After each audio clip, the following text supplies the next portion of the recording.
मानस विघ्नहरं भज रे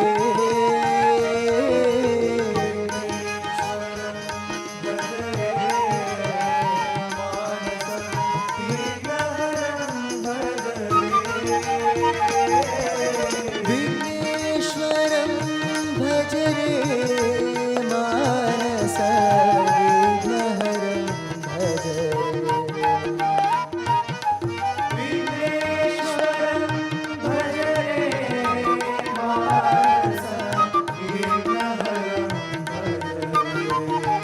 भज रे विघ्नेश्वरं भज रे मानस विघ्नहरं भज रे विघ्नेश्वरं भज रे मानस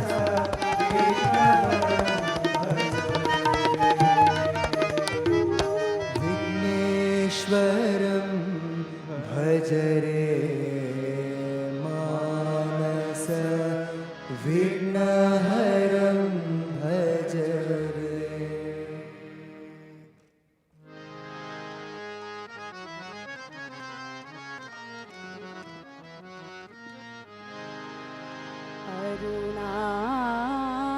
अरुणारमणा श्री गुरुदेवा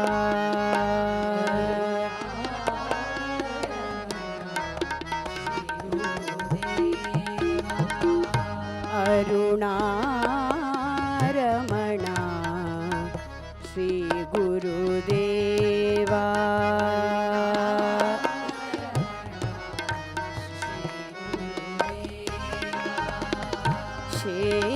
शेषारमणा सद्गुरुदेवा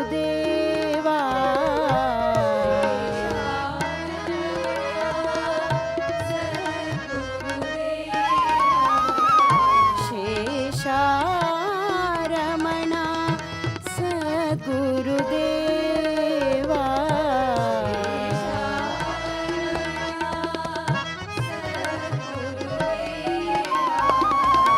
अरुणा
साई राम साई श्याम मेरे साई राम। साई राम साई श्याम मेरे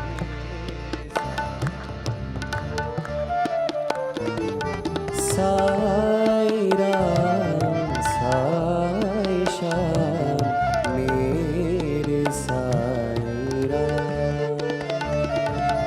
साई राम साई श्याम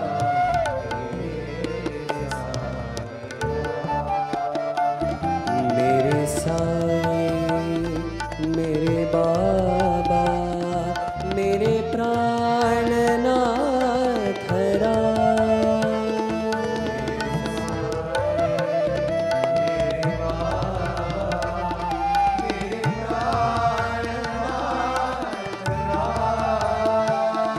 मेरे साई मेरे बाबा मेरे प्राणनाथ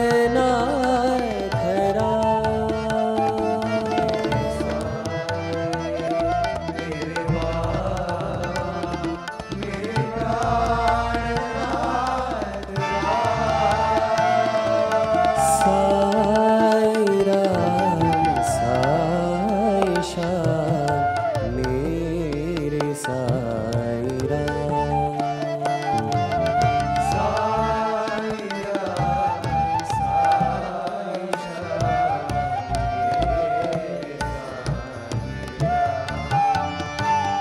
तेरे द्वार पे मैं आऊं मुझे शांति दो भगवान।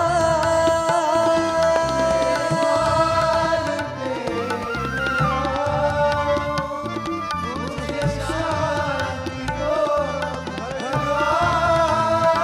तेरे द्वार पे मैं आऊं मुझे शांति दो भगवान।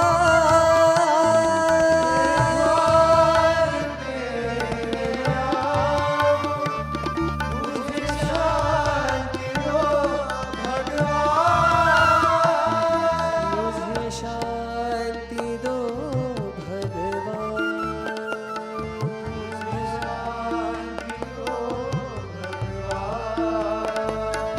मुझे शांति दो भगवान। मुझे शांति दो भगवान। मेरे जीवन में साथ रहो साईनाथ मेरे जीवन में साथ मेरे जीवन में साथ रहो साईनाथ मेरे जीवन में साथ रहो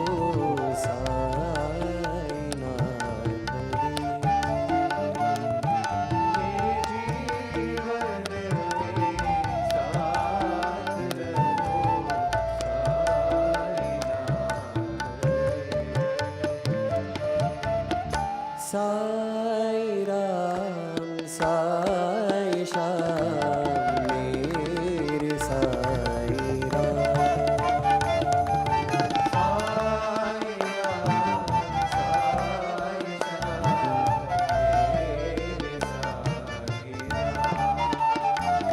मेरे साई मेरे बाबा मेरे प्राणनाथ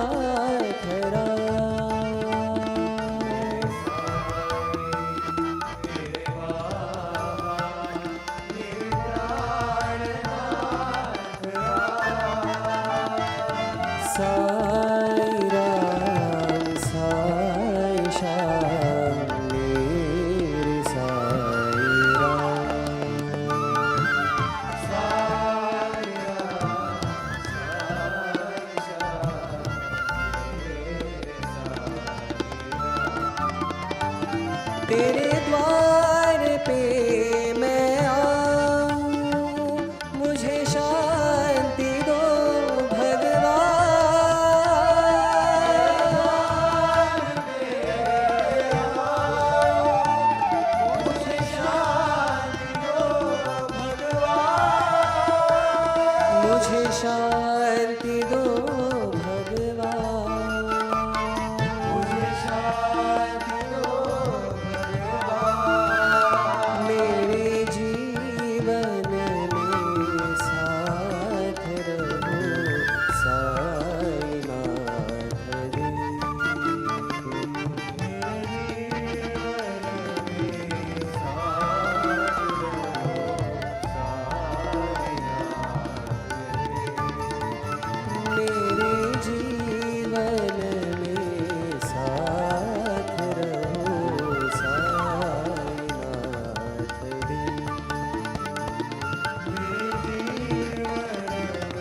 मधुरं मधुरम् आनन्दम् साई बाबा गीतसुधा मधुरं मधुरम् आनन्दम् साई बाबा गीतसुधा मधुरं मधुरम् आनन्दम् साई बाबा गीतसुधा मधुरं मधुरम् आनन्दम् साई बाबा गीतसुधा मधुरं मधुरम् आनन्दम् साई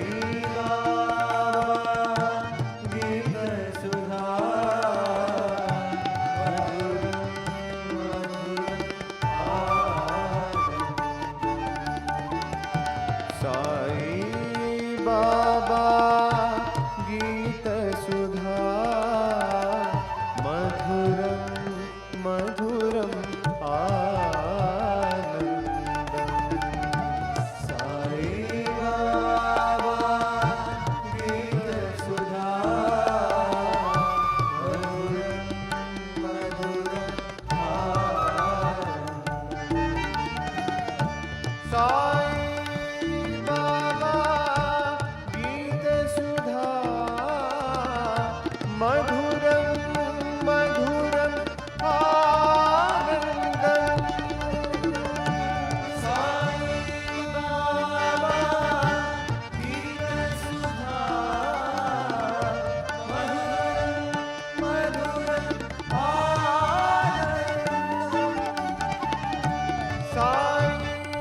बाबा गीतसुधा मधुरं मधुरम् आनन्दम् साई बाबा गीतसुधा मधुरं मधुरम् आनन्दम् शिरडी बाबा गीतसुधा मधुरं मधुरम् आनन्दम् शिरडी बाबा गीतसुधा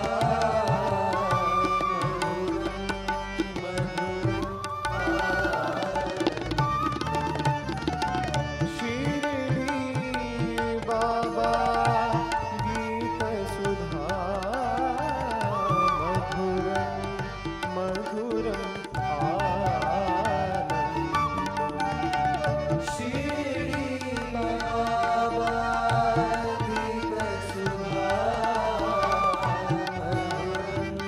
मधुरं मधुरम् आनन्दम् साई बाबा गीतसुधा मधुरं मधुरम् आनन्दम् साई बाबा गीतसुधा मधुरं मधुरम् आनन्दम् साई बाबा गीतसुधा मधुरं मधुरम् आनन्दम् साई बाबा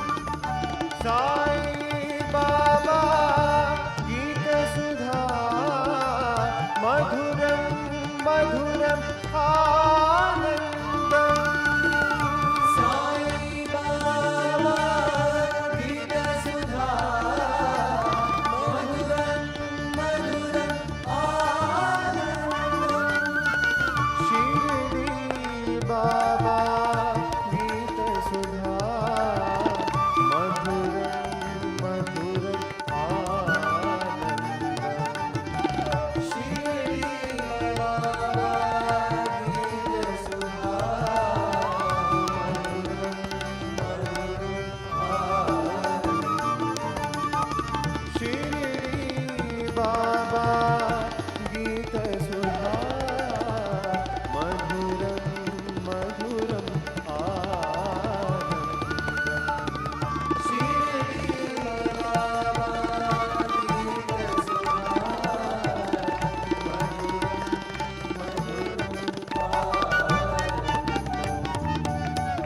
साई बाबा गीत सुधा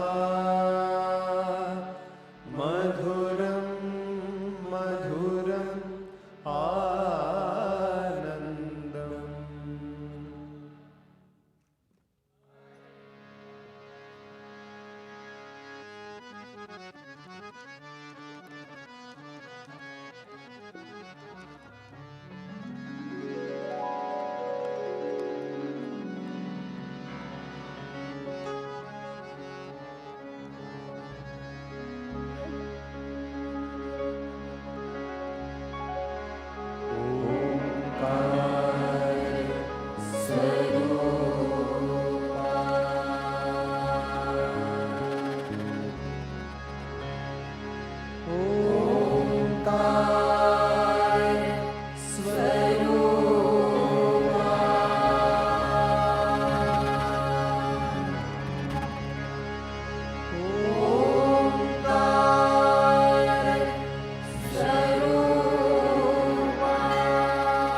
दयाळा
परिपूर्णकरं योगीन्द्रवरं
शरीरं सुरूपं तथा वा करत्वं यशश्चानुचित्तं धनं मेरुतुल्यम् मनश्चेदलग्नं गुरोरङ्घ्रिपद्मे तदत्तिं तदत्तिं तदत्तिं तदत्तिं कलत्रं धनं पुत्रपौत्रादि सर्वं गृहं बान्धवं सर्वमेतद्धि जातम् मनश्चेदलग्नं गुरोरङ्घ्रिपद्मे तदत्तिं तदत्तिं तदत्तिं तदत्तिं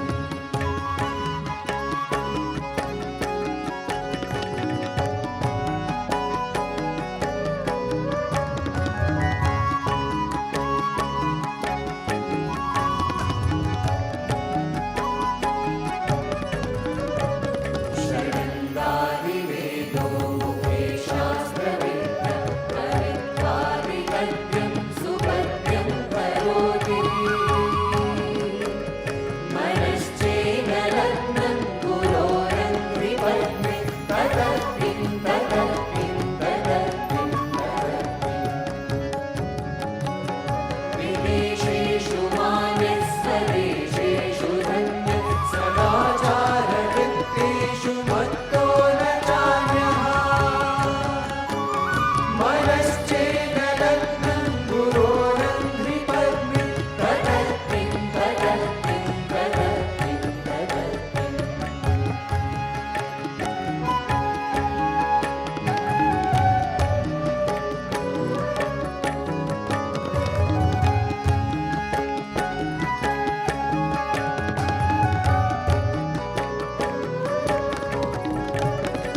श्रवामण्डले भूपभूपालवृन्दे सदा सेवितं यस्य पादारविन्दम् मनश्चेदलग्नं गुरोरङ्घ्रिपद्मे तदत्तिं तदत्तिं तदत्तिं तदत्तिं यशो मे गगन्दिक्षु दानं प्रतापा जगद्वस्तु सर्वं करेयत्प्रसादात् मनश्चेदलग्नं गुरोरङ्घ्रिपद्मे तदत्तिं तदत्तिं तदत्तिं तदत्तिं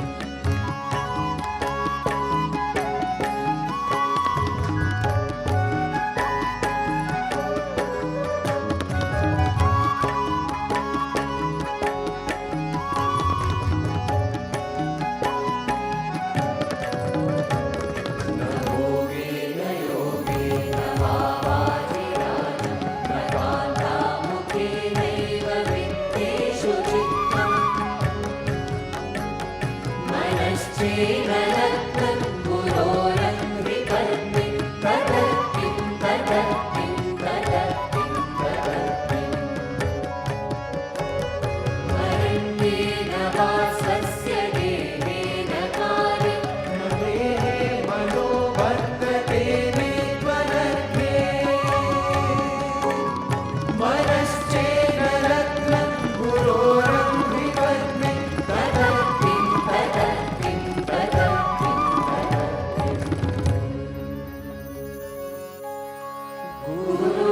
गुरोरष्टकं यः पठेत् पुण्यदे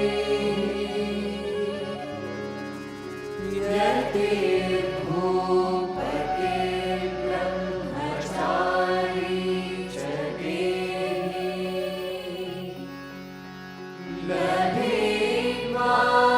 लभेद्वाञ्छितार्थं परं ब्रह्म संज्ञा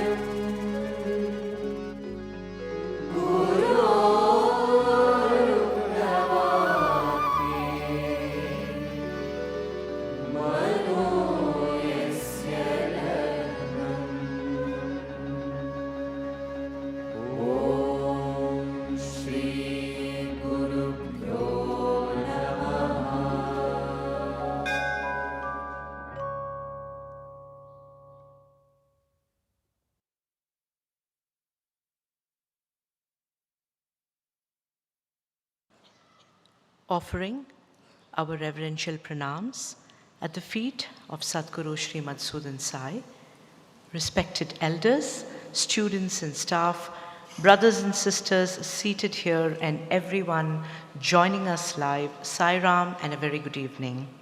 Greetings to all on this auspicious occasion of Guru Purnima. Na guror adhikam tattvam, na guror adhikam tapaha, tattva jnanat param nasti, tasmai Shri Gurave Namaha. From the Guru Gita, this translates as, there is no truth higher than the Guru, no austerity greater than the Guru, there is nothing superior to the knowledge imparted by the Guru. Salutations to that glorious Guru. As we begin today's sacred session on this very auspicious Guru Purnima day, let us remind ourselves of the timeless truth declared in the Guru Gita, that the Guru is not merely a teacher, but the very embodiment of the divine. Gurur Brahma, Gurur Vishnu, Guru Devo Maheshwaraha. The Guru nurtures, sustains and transforms. There is truly nothing greater than the Guru. We will begin this evening's program with invocation by our boy students, chanting the Upanishad Sara Sangraha from the Brahmanandavalli Taittiriya Upanishad.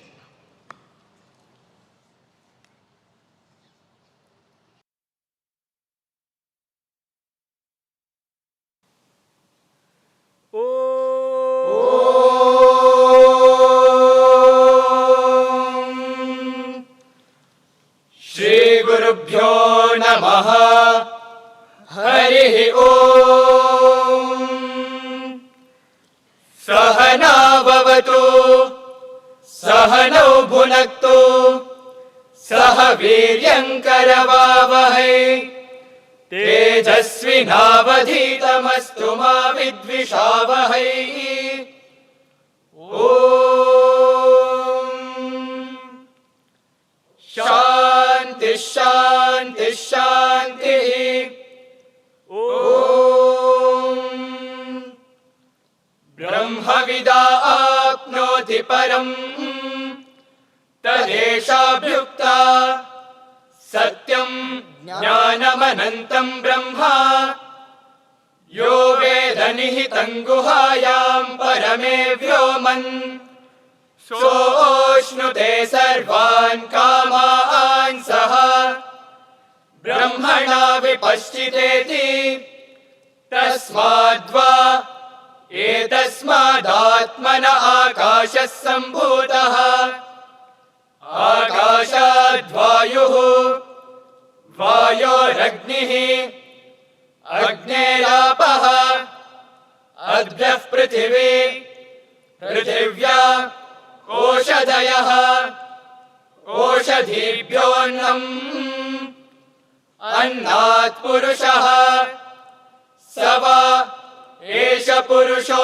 nara samayah, tassedhameva shirah, ayam dakshinah pakshah, ayam uttarah pakshah, ayam atma, idam puchcham pratishtha, tadapyesha shloko bhavati.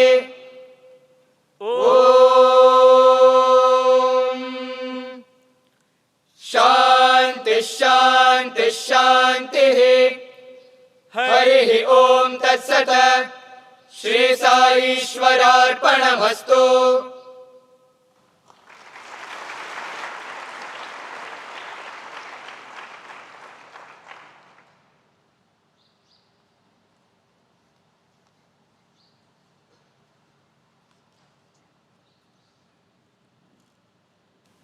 The Sri Sathya Sai University for Human Excellence is a testament of divine will in action.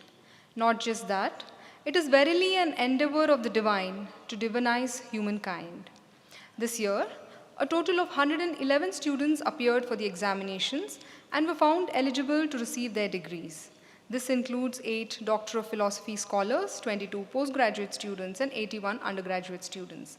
This evening, Sadhguru will be graciously handing out the degree certificates to the graduating class of 2025.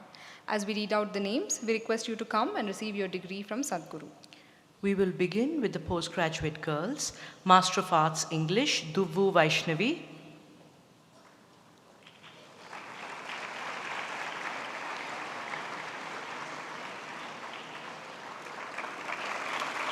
Gayatri Mohanty.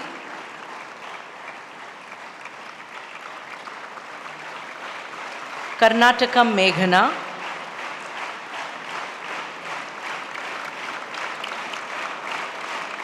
Perisetti Lakshmi Neha. Master of Arts Economics, Badimala Devika.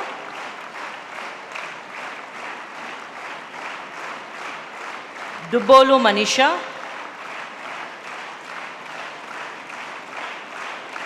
Medamena Soundarya.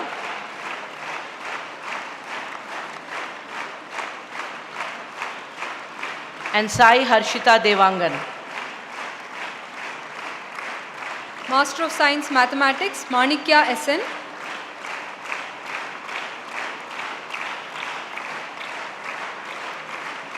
M. Swati.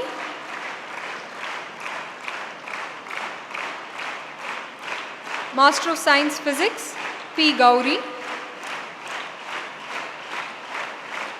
Master of Science Life Sciences, Amaramma. Archana L. Vaddi Harika.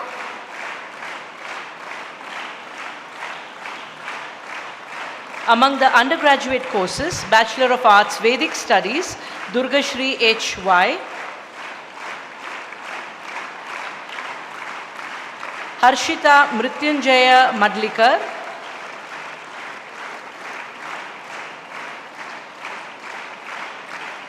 Hemalakshmi G. Nandita V.S. Padmareka B.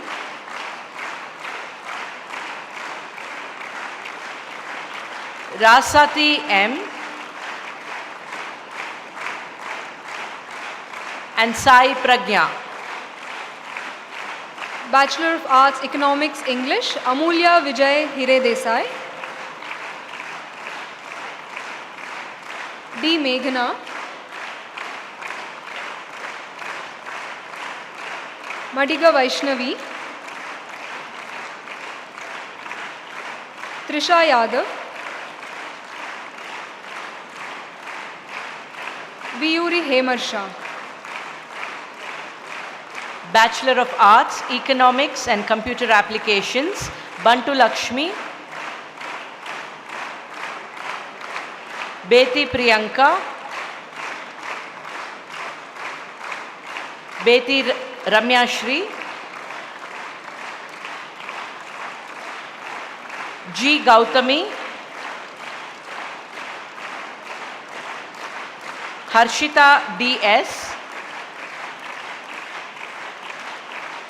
Kampati Yashasvita. Kande Shri Varshini.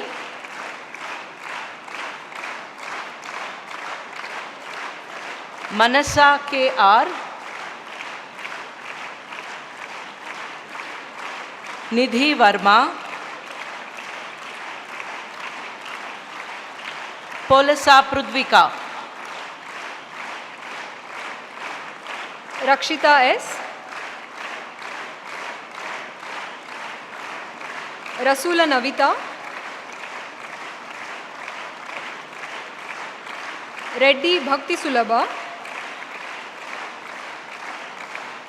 Shalini B.N.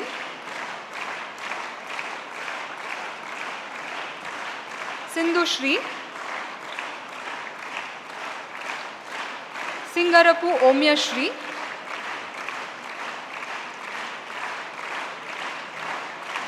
Vadla Pavani.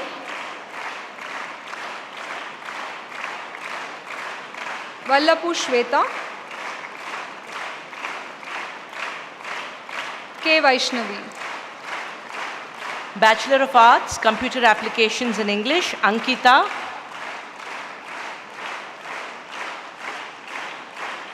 Khushi Singh.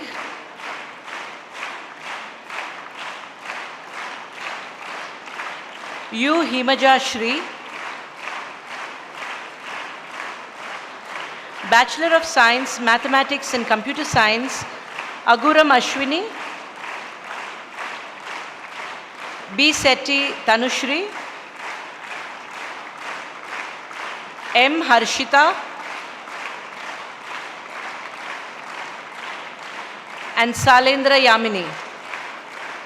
Bachelor of Science, Mathematics, Chemistry, K. Sai Shyamala.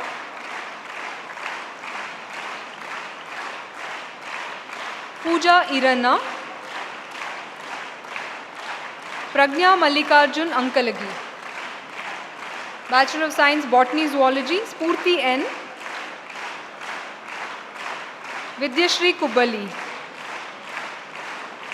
Bachelor of Science, Computer Science, Economics, Malkeya Shrujana.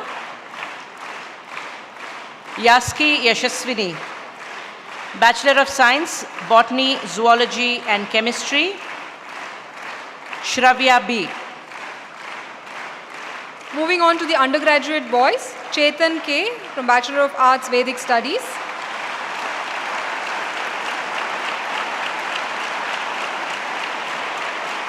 Jeevan KB.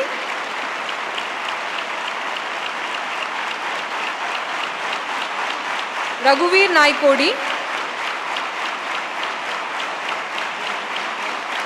Venkatesan G.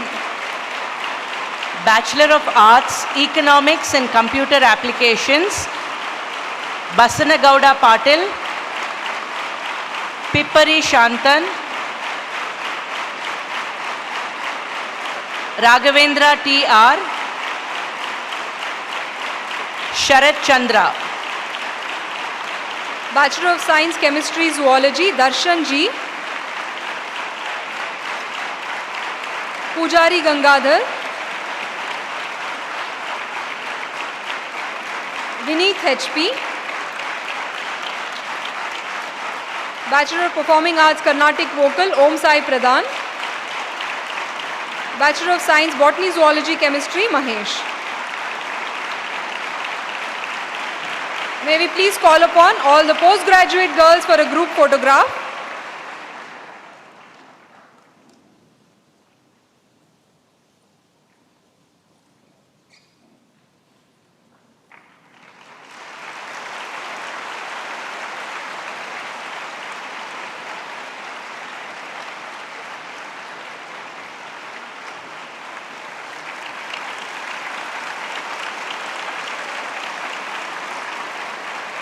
We call the undergraduate girls for their photo.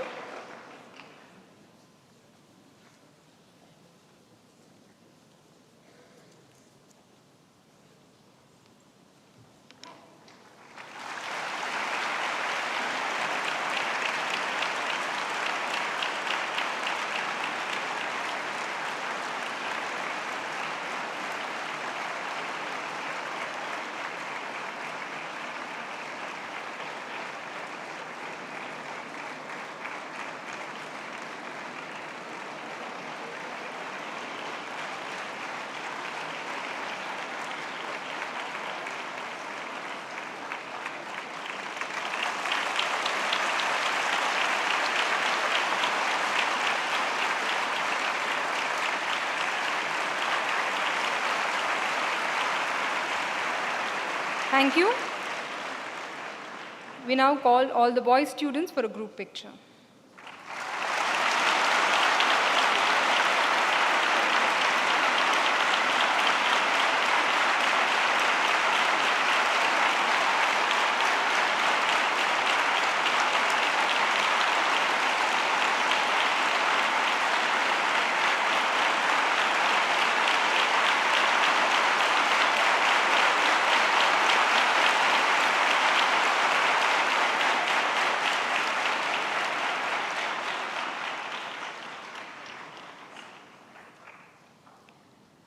Diploma certificates alongside degrees in arts and sciences. The university also offers 2 years diploma courses in music, both Hindustani and Carnatic vocal and instrumental. We have the second batch of students who have completed their course, and as we call out their names, we please request them to come on the dais and collect their certificates of completion. Varsha R. Murkhandi, Hindustani vocal.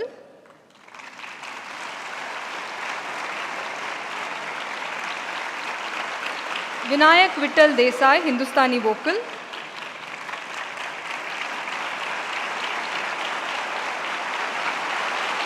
Mutyala Chaitanya, Carnatic vocal.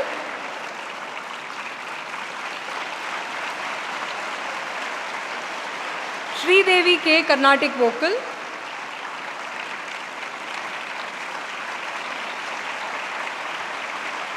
Hani Raman, Carnatic vocal.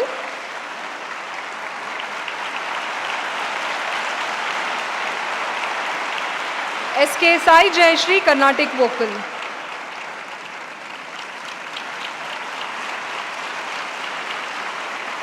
Saumya V. Jandalia, Carnatic vocal.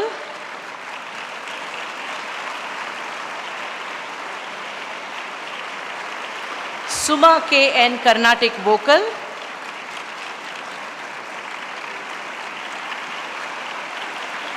Vidya R. Carnatic vocal.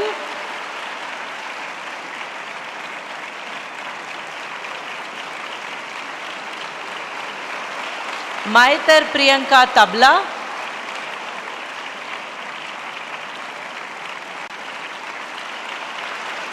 Ayush Bharadwaj tabla.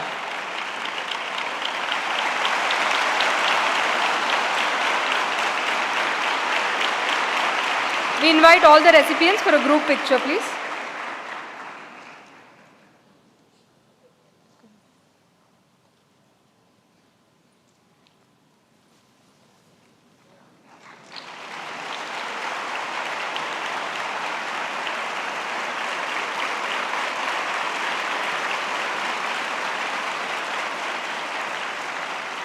We now pray to Sadhguru to hand out certificates to those who have completed various courses under the Institute of Human Values.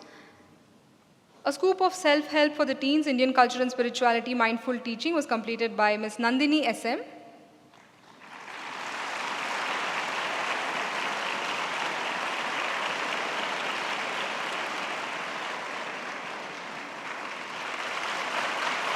Badimala Anila, a scoop of self-help for the teens, Indian culture and spirituality.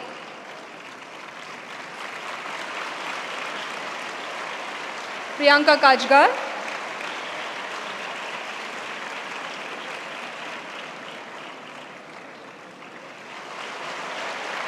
Vasanta Vinodini.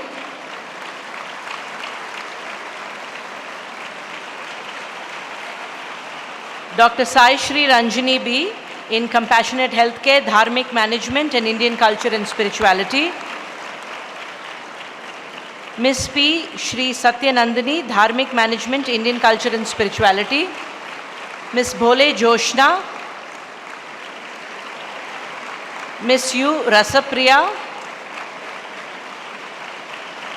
Ms. Tejaswini R. and Ms. Manasa M. Indian Culture and Spirituality, Mindful Teaching, Ms. Subhashini M. Ms. Eileen Linshu. Compassionate Healthcare, Dr. Shruti M.K.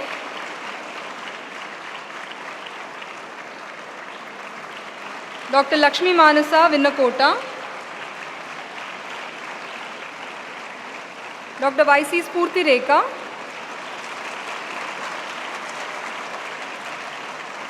Dr. Sahana R.B.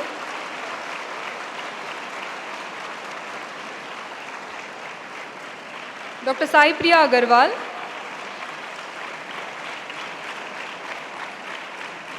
Dr. Simran K. Gill. Ms. Vinoda B.R. Ms. Saumya L.H.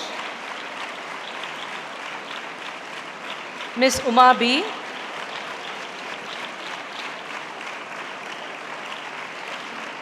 Ms. Tanuja M.R.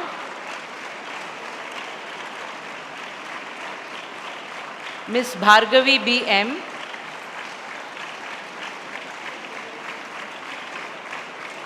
Dr. Sindhu R.,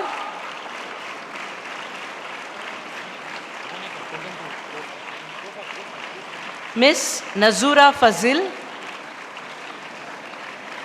Miss Saila Yamini Yadav, Miss Sandhya Gautaman, Dr. Prasanna Arasaveli. Dharmic Management, Miss Lakshmi Murli, Miss Kavya GK, Mrs. Varalakshmi Sai Guru. Dynamic Parenting, Miss Yarlagadda Sudharani.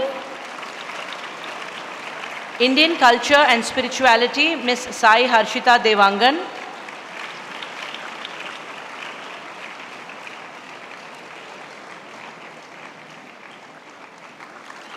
Miss V. Bhuvaneshwari, Miss Navya Sai Sirisha, Miss Poonam Vittal Desai, Miss Aditi MJ, Miss Annapurna B, Miss Gayatri HS, Miss G. Bhavyashri, Miss Hema HS, Miss Namrata MS, Miss P. Lakshmi Neha. Miss P. Lakshmi Sneha.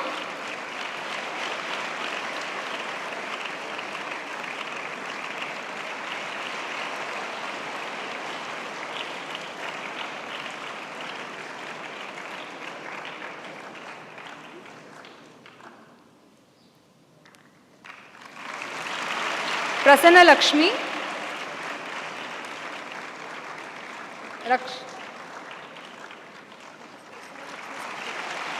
Rakshita BS,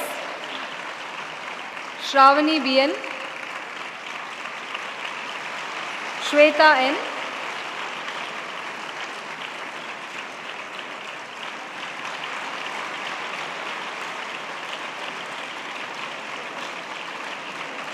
Tanushri ML, Hamsashri, Misbah,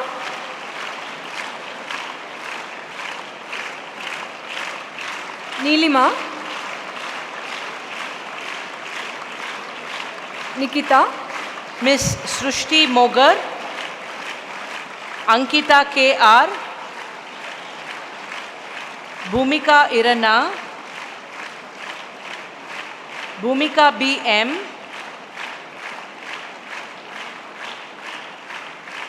Deepika SN, Maunika KA, Savita C, Suchitra SK, Yamini GN, Sai Priyanka J, Lakshmi Mallaya Hiremat, Rupa D, Pallavi VN, KM Mahalakshmi, Anaka Sunil.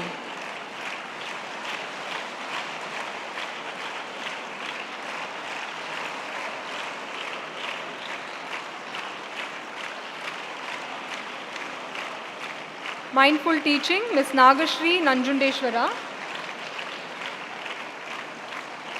Amrita Are, D. Manisha, Sushma, Swati M, Kavya K, Manikya SN, Nandineni Shanti, Amaramma BY, Suma Palachandra, Saundarya M, CR Sushmita, Asha Krishna,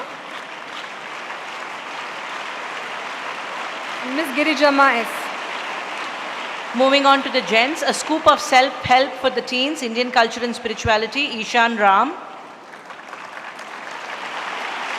Dharmic management, Indian culture and spirituality, Dureddy Sai Chandra Reddy. Dharmic management, mindful teaching, Mr. Rajendra Kumar. Indian culture and spirituality, mindful teaching, Mr. Anand SG. Sangamesh Mugali. Dharmic management, dynamic parenting, Mr. Prasanna Prakash. A scoop of self-help for the teens, Om Sai Pradhan. Mr. Ravi Kiran. Compassionate Healthcare, Dr. Som Shekhar.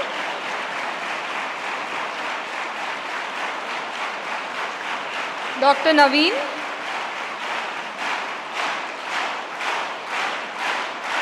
Dr. Charan Kumar. Dr. Arvind Akshan. Dr. Sunil Kumar. Mr. Ullas. Mr. Vijay.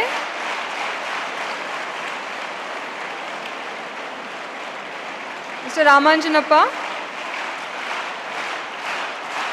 Dr. Yarlagadda Prabodhamanas.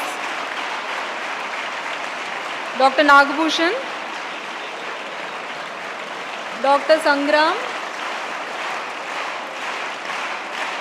Dr. Gokul.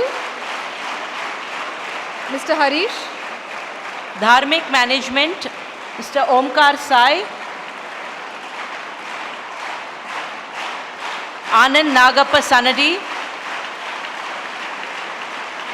Sai Kumar Chugle. Harshit Kumar. Indian Culture and Spirituality, Satyajit Kannat. Mayur. Vinayak Salunke. Manu.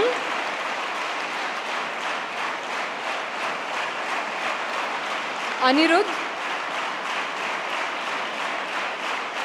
Basan Gowda. Akash. Sahil Kiran. Yashwant. Sai Prasad. Sudarshan J. Chetan K. Jeevan Gowda KB. Murli Krishna Kishore.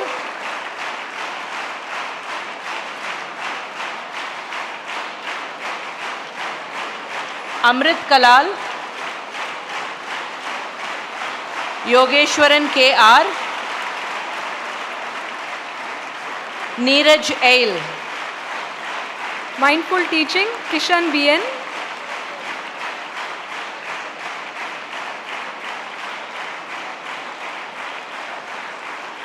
Pradeep Kurdekar.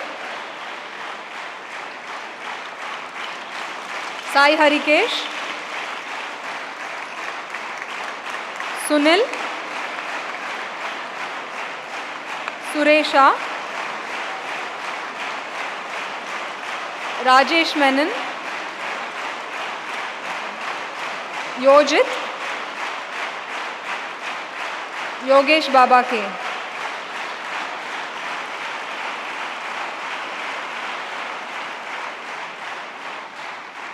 This evening, we also have the launch of 2 books from the Sri Sathya Sai Premamrutham Prakashana Publications Division. Sanathana Dharma Simplified. This book is the 4th part of the series Sanathana Dharma Simplified, a collection of articles written by Sadhguru Sri Madhusudan Sai for a bi-monthly column of the leading Kannada daily Vani. This is an effort to simplify and clarify the fundamental concepts of Sanatana Dharma and its practical applications in day-to-day living, especially to the unfamiliar and the uninitiated. The book is being offered by Shri Satyanarayan Kumar and Shri Sundar RG. We also have the Kannada version of the book for release today. May we call upon Praveen TC and Manjunath to offer the book.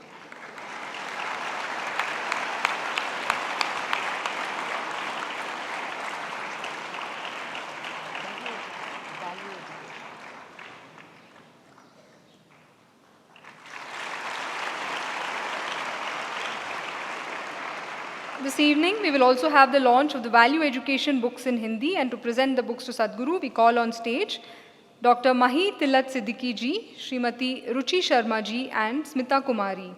We also have Shri Sanjay Dhagat, Purnesh Tripathi, Savan Kumar, Sanjay Trivedi, and Narendra Sharma offering the books. Shri Madhusudan Sai took a resolute step and launched the Global Values Education Project, value educating the world to curate values-based education resources and training as an offering to all countries of the world. Value Educating Bharat is the banner under which this project is being implemented in India. As part of this initiative, a set of English books was launched in 2023 for children across the country. This was followed by the release of the Kannada books in 2024, and today, with valuable inputs from Hindi language experts, teachers, and senior translators from across the nation, we are launching 15 books in the Hindi language. This is the series of books called Be Good, See Good, and Do Good, and they've been developed for children from preschool to high school, age 3, all the way up to grade 12.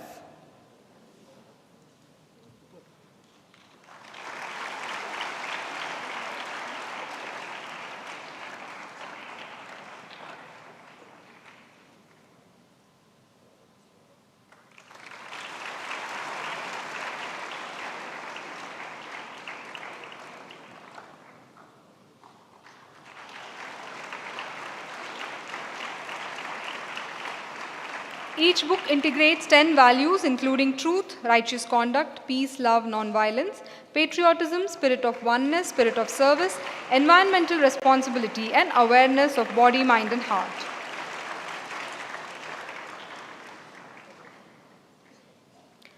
Each value is elucidated in increasing depth based on the appropriateness and developmental levels of the children and translated and adapted to the various countries around the globe.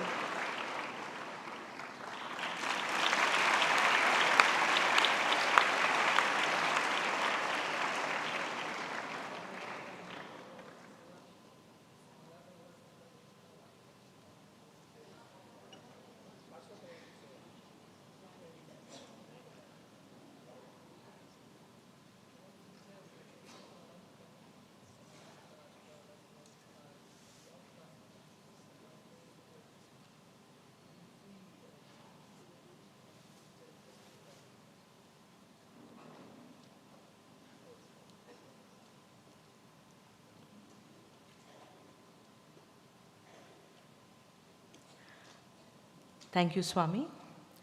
Now, may we please request Dr. C. Srinivas, who's spearheading the Sai Sanjeevani chain of pediatric cardiac hospitals and the mother and child hospitals, to please address all of us this evening. Thank you.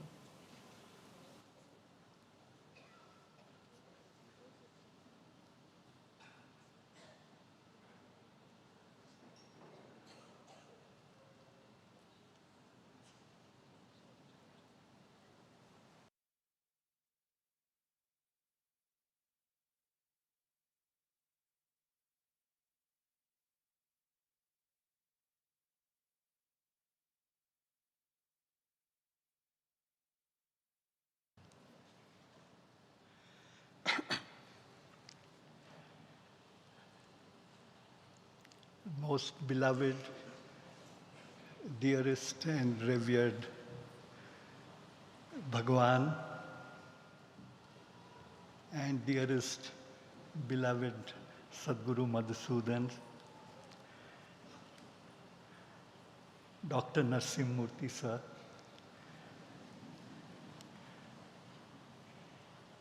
all the young graduates, postgraduates, doctoral holders, students, faculty of this most brilliant university, sisters and brothers from all over the country and the world here in this hall.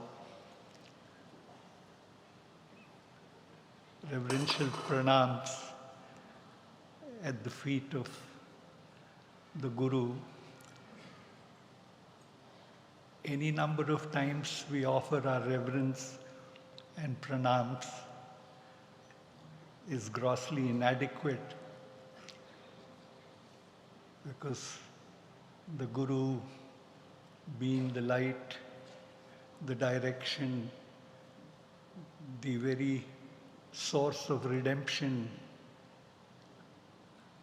of humanity and each and every one of us that make that up. A most heartfelt congratulations to the brilliant music that was rendered. It gave us a glimpse of how you can experience timelessness in a capsule of time. This whole day, if anything, was an example of what Sadguru, dear Madhusudan Sai, is so relentlessly doing. And today, in some way, it is a culmination for the students who've got their degrees in terms of completion. Yes, it is a culmination and a moment for each of you who stand receiving that certificate. Is a moment in time that stands still, because it is a culmination on one side and a commencement hereafter. What Sadguru envisages and keeps doing is what one sees here and in the mammoth works that he undertakes, which become examples for each and every one of us, is to how we keep rediscovering and reinventing ourselves. And this process only assumes greater meaning and purpose for all of us who graduated today.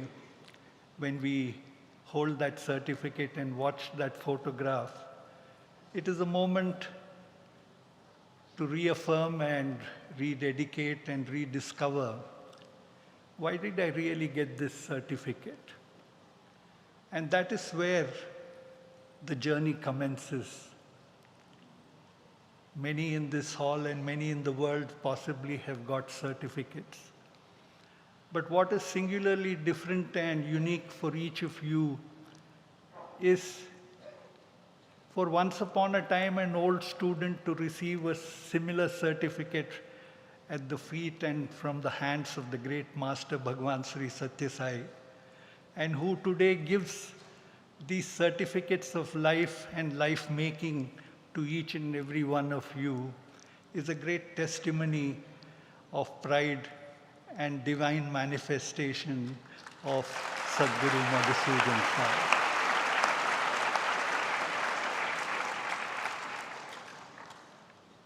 What does a convocation really leave you with?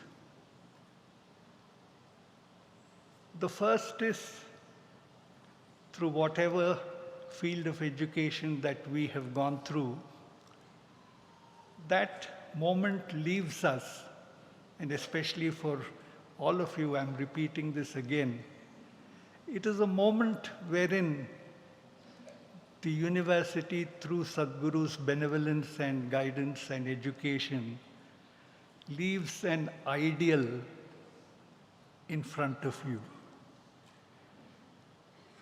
The greatest gift of education is to find rebirth in oneself when you fathom and see that idol or ideal right in front of you.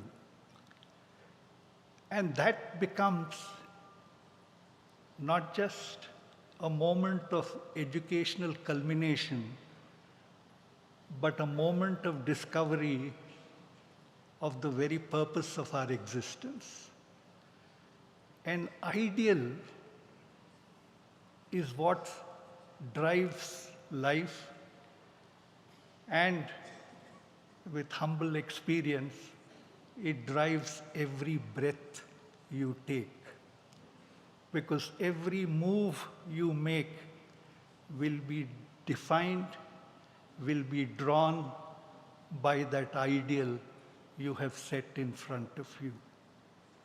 It is so powerful, so enveloping, and so all-encompassing that you cease to exist, and that ideal for which you received that certificate of education alone exists. That ideal which Swami and Sadhguru are so emphatically teaching us is that ideal that human life was given to us to bring meaning to the lives of everybody around us and beyond. That becomes not just a mantra, but a mission and the purpose of your existence. It is an experience when you will see that it is not you and you that were, but you who will be. And that ideal will consume you in a way you will only internally experience. Sadhguru has taught us the greatest lesson, that the way forward is the way inward. That the only way forward is the way inward. And when you go inward to experience the ever vast and beautiful universe, it is more magnificent than the universe in which we all are a speck. This journey inwards is the journey what he undertakes outwards and forwards. This is the cardinal teaching of Sadhguru, that when you go inwards, you will learn, you will see, you will fathom, you will envision, you will experience something your comprehension sometimes defies you and takes you beyond. It is a moment of ethereal existence that you will keep experiencing, because that inward journey will consume that ideal so totally within you that you will find a new you coming out. And that is the birth of education in its true manifestation. Like the lesson was taught by the great Arjuna, that when he was asked to look down, see the reflection in the water, and look up and shoot the eye of the fish, what did he see? He only saw the eye of that fish, not just for that moment, but for eternity. Sadhguru touches the fringes of eternity through giving you the gift of education. Look at what, through an ideal, he gives you in the form of ideas. He began in a small, humble step of beginning a small educational institution. And today you see the enormous diversity of what education can be in the form of fields of learning, of acquisition of knowledge and wisdom that he is going about. Be it pure education, in the form of sciences, in the form of arts, in the form of humanities, in the forms of multitudes of engineerings, to the advancing fields of medical sciences, to computer technologies, to the magnificence and sublimity of arts, of culture, of dance and music, to the course of inner beings of the Vedas and the scriptural learnings, to frontiers of the fringes of which we have not touched in the form of artificial intelligence and deep learning and machine learning, to the future of knowledge, whose knowledge itself is still in its very nascent form. Look at the magnificent menu of ideas that he is forming and leaving in front of us. Whether it is finance, whether it is technologies, whether it is rural startups that was spoken about this morning, that ideas keep coming relentlessly to the one who has and sees nothing but the ideal. And that is Sadhguru's secret. The true Guru is one who finds himself in his student. So the responsibility of the student is to find yourself in your Guru. This is the magical formula of a wedding that happens. You in me and I in you together become one. The journey from oneness to oneness is what Sadhguru is bringing about. To the dreams of tomorrow, by addressing the cruel realities of today, making a difference to everybody that you can see, hear, speak to, and then achieve the dreams of tomorrow. You will write the kind of stories that were unheard of, that cannot even be thought about, because ultimately in life, what are we but stories which are being written? So the beauty of this convocation is it takes you from a moment of one day to eternity. That life becomes a continued mission when that ideal of making a difference in whatever field, through multitudes of ideas. And that is what happens, dear sisters and brothers, when you get consumed by that ideal. Every day is an awakening, a reawakening, and a rediscovery. Enjoy it, savor it, and make the difference of your lives, the like of which cannot be imagined. Sadhguruji will write stories which the world can only watch and in awe and fathom that, did a man like this ever walk on 2 feet? Let us all make him proud of that. God bless each and every one.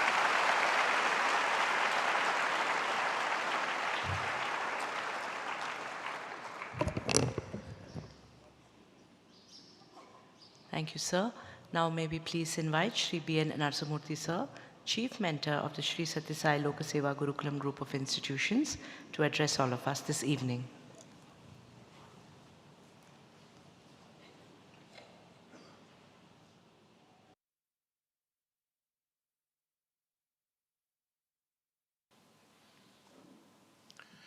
Most beloved Sadhguru,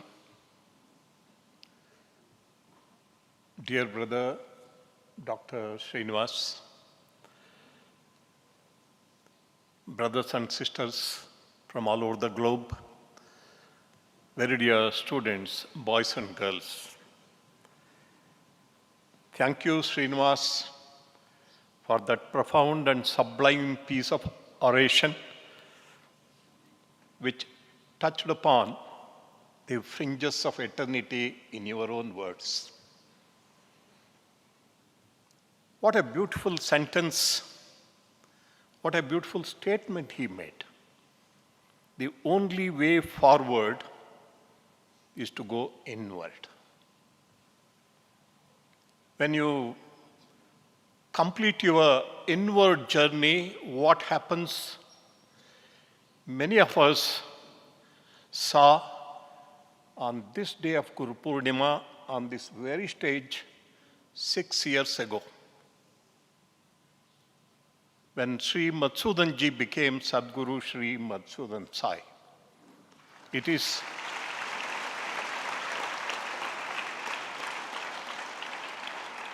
so very vivid in my memory what all happened the previous day and on that day. It is etched in my memory and it will stay for eternity.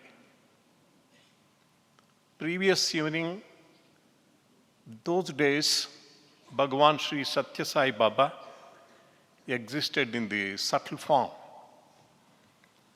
and whom we call Sadguru today was a communicator. He saw Baba every moment, whenever he wanted. In fact, at this point of time, I remember a situation when we were building the first educational institution, the first that Baba built after he exited from the world. Miracles of the kind that happened after Baba left this world are unparalleled in the history. We have heard about resurrection of Jesus Christ, who was seen by a few of his disciples for only 3 days. And here was Bhagavan Sri Sathya Sai Baba in his subtle form, because to use the word resurrection is very misleading. He told Sri Madhusudan ji on the day when the world saw the most charming, most beautiful, most magnetic personality of Baba, physical personality of Baba, for the last time, 27th of April, 2011. Sadguru on that day was a forlorn student, one of the hundreds of forlorn students who were lamenting. He was sitting in the yard of Prashant Nilayam, Sai Kulvanthal, in some corner. And of course, a lot of things had passed which had affected him also. And there was the body, physical body of Baba lying in the glass case. Hundreds and thousands of people were coming, streaming in to have the last glimpse of Baba, which the world will never see. I still remember a young mother holding a baby in her arms. There was a huge photo of Baba. She was also waiting in the queue. I was just going out. That kid was just possibly 2-year-old. She was telling this boy, Chudu, Babu, Itanu Bhagavantudu, this is God. All this. And Madhusudan ji was sitting in a corner, as I said, put down his head. And we were preparing, in fact,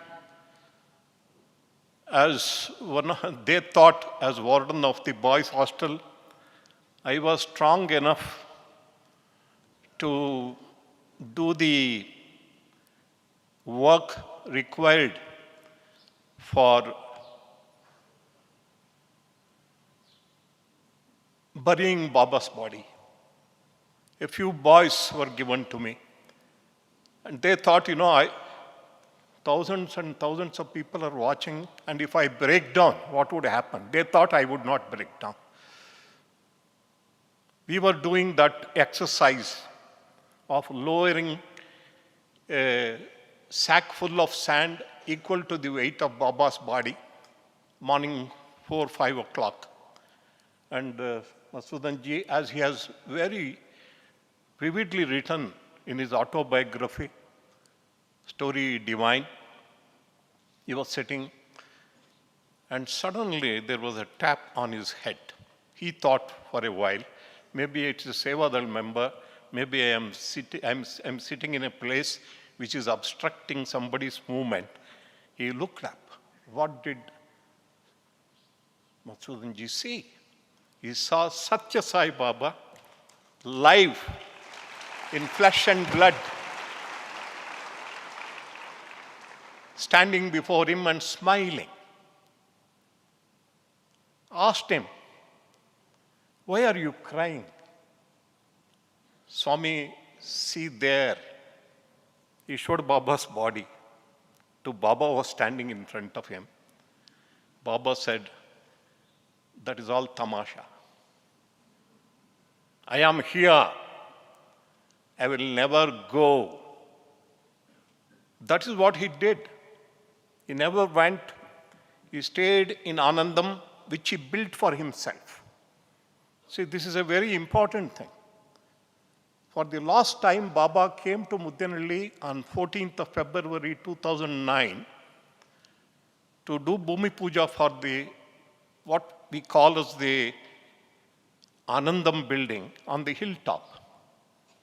And we were calling it, and then nobody knew why he was building that building. Because when he announced a campus of his university here in Muddenahalli, he had said, I will have an administrative building on the hill. But why an administrative building on the hill and college down? The architect, the L&T people, Larsen and Toubro, they were constructing. And there was a discussion. We asked, how do we plan this building? What for do we? It's an office or it's a residence? Finally, the managing director of the Larsen and Toubro company, he had the courage to go to Baba himself and asked him, Swami, we are planning the building. What for is the building? And Baba said these words, Naku unde danuku. For me to stay, you design that building. That's what he said.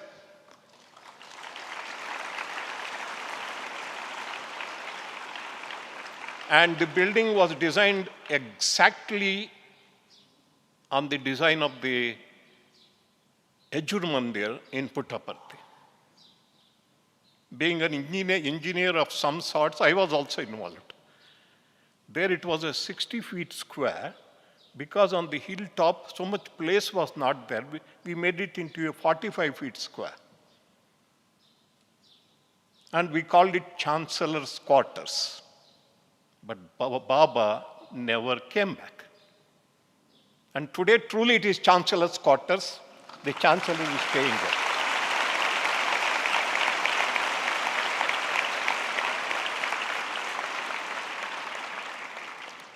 This happened from 2011 onwards till 2019. For more than 8 years, every day Baba guided us through Sadhguru. I still remember when we were building the first educational institution at Kulbarga. And Madhusudan ji, those days, was all rolled into one. He was an engineer. He was the Mestri, supervisor, and he was the supplier of workers. So from somewhere from Orissa, he got workers all the way. And he was going up onto the roof. All this he was doing. One morning at 6:30, I needed some urgent guidance from Baba. If I remember correctly, there was a phone call from Singapore. I had to answer them, reply to them. I went to Madhusudan ji and requested, I need Swami's guidance. So let's go. We went to the room where there was a chair placed for Baba, and Sadhguruji was also there. I also sat there. And he closed his eyes for a minute and said, "Sir, Swami has just now woken up in Anandam building, still sitting on the cot." But he answered our question. All this happened. These kind of things happened every day. Every day it happened. And 2019, Guru Purnima evening, Madhusudanji told us, Isaac Tigrit and myself, we were called inside. And that was the day Baba said, tomorrow onwards, things are going to change. And he said, I will be no more available to you like what I was, but I am leaving behind my successor, and he will become Sadhguru tomorrow morning. You come here tomorrow morning at 7. We went. First time Pada Puja was offered to Sadhguru in Anandam, and that morning many of you were there, brothers and sisters. A lot of elders who are here today were there. And he ascended, he transcended when his inward journey was complete. In fact, at the end of the morning session, I still remember he was not able to move from his chair. After that, he told us he had such an experience which he never had. He melted away. His personality totally melted away. And he was a part of that eternity and infinity. That is when actually he declared himself to the world as Sadhguru Sri Madhusudan Sai. What a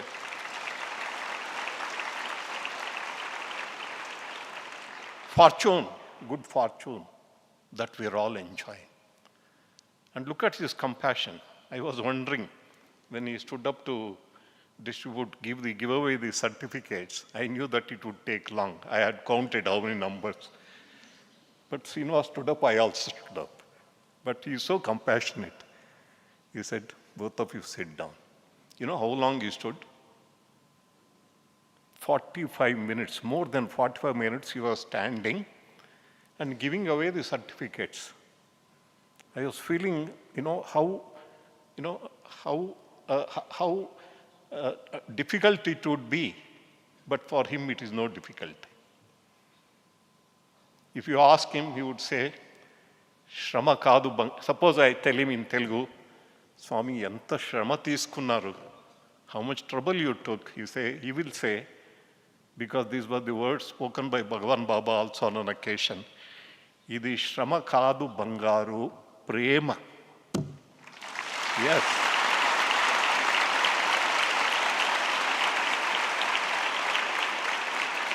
It is not any exertion or effort for me.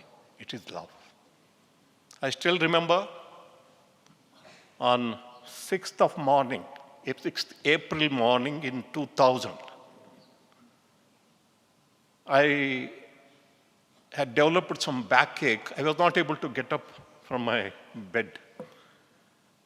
April 5th, Tara Shankar is looking. He was also there in the similar place. And previous morning, 5th morning, Ugadi function. I translated Baba's Telugu discourse into English. And then I went back. I developed such a severe pain in my lower back, I could not get up. Evening, I couldn't go for darshan. Next morning, I was shedding tears. Swami, you are here in Vrindavan. I am not able to come for your darshan. And around 10 o'clock in the morning, the boys in the hostel were running helter-skelter. There was so much of vibration. I was wondering what was happening. I am not able to get up from the bed. One boy rushed into my room. Sir, Swami is coming. Maybe you will come to your room. And he walked into my room. I said the same words. Swami, ఎంత శ్రమ తీసుకున్నారు మీరు? How much trouble you take to just come here? He said, శ్రమ కాదు బంగారు, ప్రేమ. That is the love. Many of us might think that Baba, in the subtle form, or he has stopped all his leelas. No, not at all. I would like to just tell you one experience which Sadhguru very compassionately shared with me. After he finished a discourse, Sadhguru finished a discourse, Baba appeared to him and said, "Neevu naakante baga maatladtavu. You speak better than me," Baba said. Naturally, Sadhguru, in all humility said, "Swami, it's all yours." No. Nobody gave me education, and I gave you education. That's why you are able to speak better than me. That's what Baba told him.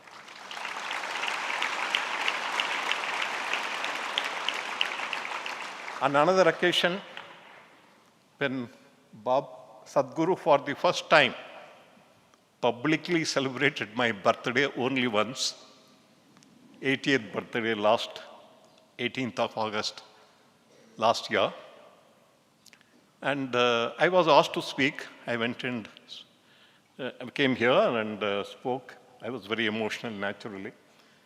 And then Sadhguru asked to speak. He was sitting, he asked for the mic, he was holding it in his hand. He was about to speak. Suddenly he jumped out of the chair and standing and started speaking. I was wondering what happened. Later I learned that Baba came and told him, "I want to sit on the chair, you get down."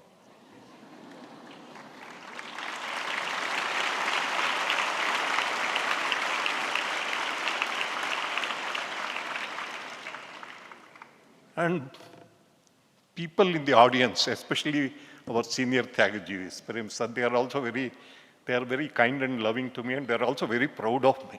They said, "See, Sadhguru, how much love he has for you, how much respect he has for you." I also assumed, but later on I came to know it was Baba's play. The divine romance between the master and his disciple goes on because Baba has entrusted him the most difficult task. It was Mahayogi Aurobindo who said, "One who comes to save the world shall share its pain." Any master comes into the world, he has to share the pain of mankind. I see from very close quarters his balance amidst pressures, running such huge chain of institutions is not a joke. I would have buckled. Anybody like any human being? No. He keeps smiling. He keeps giving all the time. That was the nature of his master. That was the nature of our master, Bhagwan Sri Sathya Sai Baba, which he shares. And on this Guru Purnima day, it is my great good fortune that I never missed a Guru Purnima in the divine presence. Earlier Bhagwan Sri Sathya Sai Baba, later Sadhguru Sri Madhusudan Sai, the same message of emancipation. What you need to do, just 2 words to all the youngsters, boys and girls. He said, this morning he said, "I depend on you, he depends on you. You have to become like me, you have to become like him." One prayer which will redeem you, which will emancipate you once for all, either from iha or para, the worldly problems or our spiritual emancipation. You have to just pray from the depth of your heart, One prayer for youngsters, one prayer for elders, because he is Sadguru. He is so very kind. On the Guru Purnima day, I have heard a Guru will grant us any prayer that we make from the depths of our heart. For boys and girls, the prayer is, Swami, grant us the strength to become like you. It needs courage. Pick up that courage. Today, before you go to bed, shed a tear. Appeal to him, the compassionate one. Grant me the strength to, you want us to become like you. You want me to become like you. Grant me the strength to become like you. You will be redeemed. Everything will be taken care of. Everything will be taken care of. This is what Baba had told me for the first time when I met him as a boy of 19 years. నీ భవిష్యం స్వామి చేతిలో భద్రముగా ఉన్నది. Your future is safe, secure in Swami's hands. Vicharinchuko. No, don't doubt this. Don't worry. It is the same master. Once you entrust yourself to him, he will take care of you till the end, not only of this life, till you ultimately lose yourself in eternity and infinity, that is himself. He will take care of you. Believe me, I have seen this in my own life. And for elders, the prayer is, we can't become like him.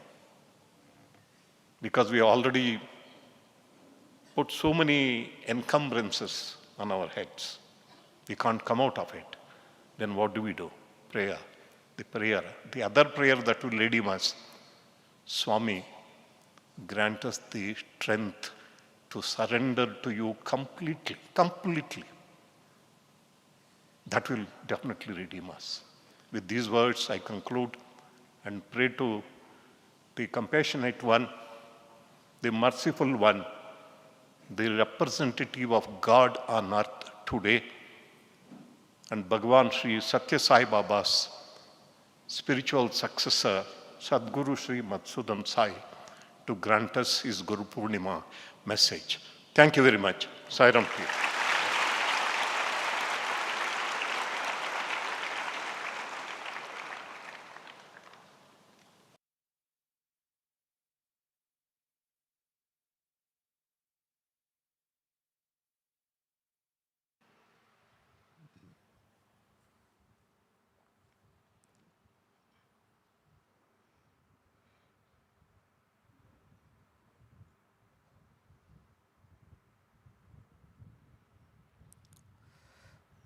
श्रद्धावान् लभते ज्ञानं तत्परः संनितेन्द्रियः ज्ञानं लब्ध्वा परां शान्तिम् अचिरेणाधिगच्छति.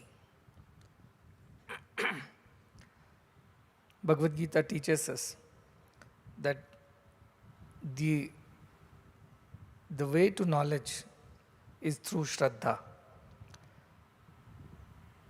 And the one who has Shraddha and is ready in his commitment to this path, tatparaha, samyitendriyaha, with complete control over his mind and desires and senses, such a person will attain parashanti, the ultimate peace. Not the peace that we experience sometimes and then it's lost to us, but the highest peace. Achirenat, without delay, it comes to the one who has Shraddha, who has complete control over his mind, senses and desires, and who is ready, eager to attain that. These are the qualities of a disciple, which makes the disciple eligible to receive the divine grace. And Shankaracharya defines Shraddha as Shastrasya Guruvakyasya Satya Buddhyavadharanam. To have faith in the words of the scriptures and the words of the Guru, that is Shraddha. Complete faith, Satya Buddhi, believes in the truth of the words of the Guru and the scripture. That quality is Shraddha. So if you want to be deserving of that ultimate peace, the final destination, by Guru's grace of course, you must come with Guru Dakshina, which is Shraddha.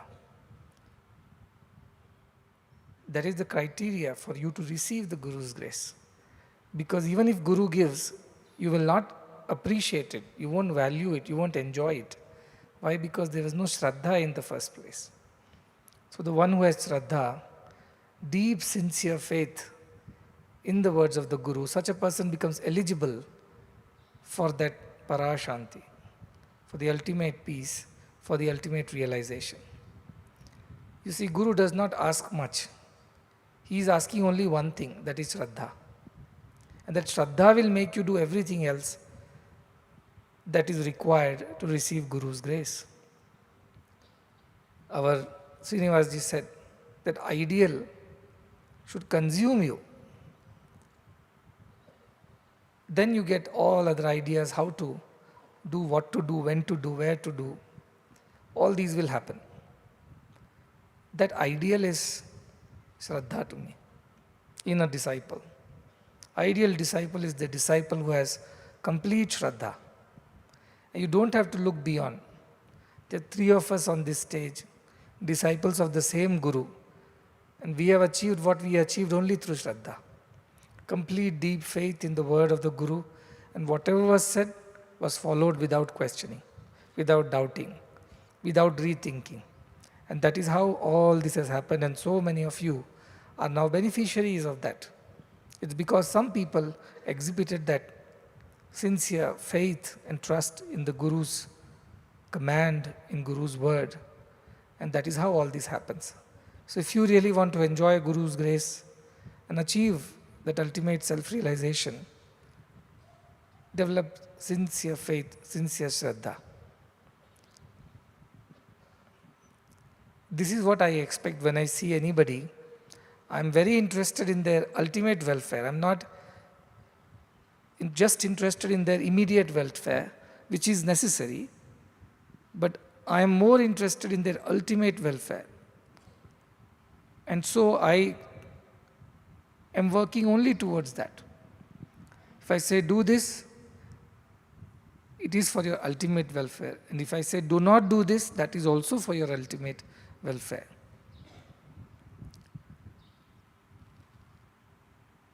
It may or may not appeal to you, you may or may not like it now, it may not be according to what you expected, but then that is what it is. Only a Guru can give you an impartial, unbiased, detached, dispassionate guidance. Everybody else would like to say things which would appeal to you so that you do not become distant, you do not hate them, you do not distance them. But Guru, with only one thing in mind, how to help this Jivatma reach Paramatma, would only tell you that which is ultimately good for you. A Guru should never carry the burden of sugarcoating his words just to not, in a way, hurt or disappoint the disciple. It should never happen. Guru should have that complete freedom to say things as it is to the disciple. Such a disciple is very dear to me, who makes the Guru comfortable in his presence, who makes Guru feel that there is nothing to hide, no need to mince words, no need to sugarcoat anything. You can say it as it is and it won't be taken wrongly. That is the joy that Guru experiences when he has a Shraddha one with him. The ultimate sincere disciple, sincere seeker of this path. So become such disciples is what I keep telling everybody. When I asked Bhagavan, why me? He said, because you wouldn't say no to me. That's all, one sentence answer. You wouldn't say no to me, even if you don't like it. Probably I would argue, but then I won't say no. I won't dare to say no. A smile on Bhagavan's face was all the reward that we wanted, nothing more. And a frown would break our hearts. You wouldn't sleep that day, you wouldn't be able to eat because he has frowned. There was a frown on his face. There were those lines of worry or some disappointment. That is enough to kill you. You don't need any other weapon. That you have disappointed your Guru, that was enough for us to, in a way, feel that hurt. That would never allow us to do that again. That is the Shraddha. A Guru should enjoy that freedom with the disciple. He does not have to act good or act nice because the disciple is honest, sincere, and he would never misunderstand the Guru. Such disciples are very dear to the Gurus. And as I said, it depends on you and your sincerity that how soon or how far you go on this spiritual path. It is not much to do with that Guru. Guru will give equally, impartially. But how much a disciple is ready to receive it in complete Shraddha, that defines how quickly, how soon, and how far you go on this spiritual path. So be good disciples, be good Shishyas. That is what is most important. This morning onwards, I've been receiving messages after messages. Bless me that I walk this path. Bless me that I reach the ultimate goal. Bless me that I become one with you. I follow the ideas taught by you. I feel very happy reading this message. But I want this message to be accompanied by action, commitment. And that commitment requires you to let go of a lot of things before you can even receive it. If your hands are full, what can be placed in it? It has to be emptied to receive. And that emptying oneself is the most difficult spiritual process. To let go of your individuality, your ideas, your personality, your likes, dislikes, preferences, prejudices, that is the process of spiritual evolution. Empty the vessel first before something can be filled in. Filling in is a very easy job. Guru can just pour that and it will get filled. But you have to come empty. Emptying oneself of one's own ideas and individuality is the first and the most difficult part of spiritual evolution. But if you have complete faith in Guru's words, there is no fear, there is no hesitation, there is no doubt, there is no reluctance. You do it then and there. Why? Because you believe that Guru has come to give you much more precious, much more valuable than what you are holding so dear to yourself. And that process of letting go and letting God is the process of spiritual evolution, and that is the relationship between the Guru and the Sishya. The Guru gives you the courage, that faith, and encouragement to empty yourself of yourself.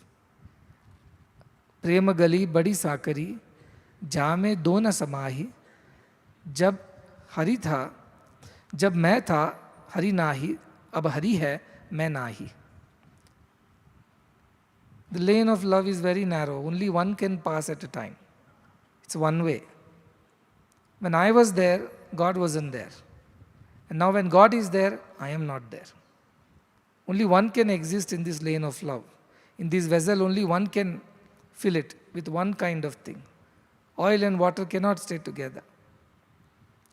Likewise, desire for all the worldly things and also have Guru's grace and attain highest, both are not possible. World also becomes spiritual for you. In that also you see God. That also becomes a means to the end of realization. Then world is okay.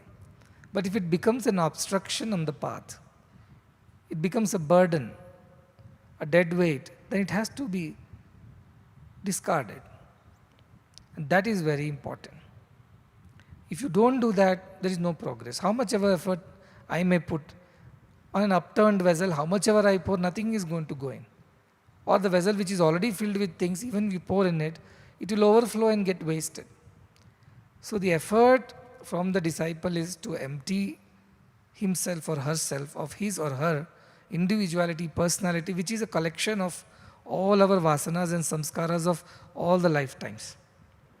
And then allow that space, empty space, for Guru to fill it with the ultimate knowledge. And that is a process. That's not easy. Because mind comes in the way, which is habituated, which has a certain way of doing things, it does not allow any other way. It's very comfortable in the known things of the past. It does not want to go into a zone of discomfort of the unknown. So it repeats its habitual behavior, but makes you believe that you are progressing somehow, walking on a treadmill. You walk and walk, but you reach nowhere. So mind will make you think, oh, you're doing japa, you're doing sadhana, you're going to pilgrimages, reading scriptures, doing seva, discussing spiritual topics, writing nice articles on spirituality, and on and on and on. It will make you believe that you are growing spiritually.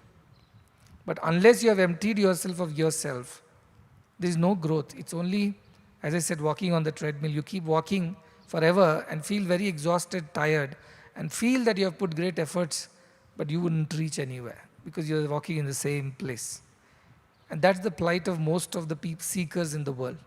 Get very quickly enamored by the externalities of such rituals, but deep inside they are not willing to let go of their personalities. They hold on to it very tight.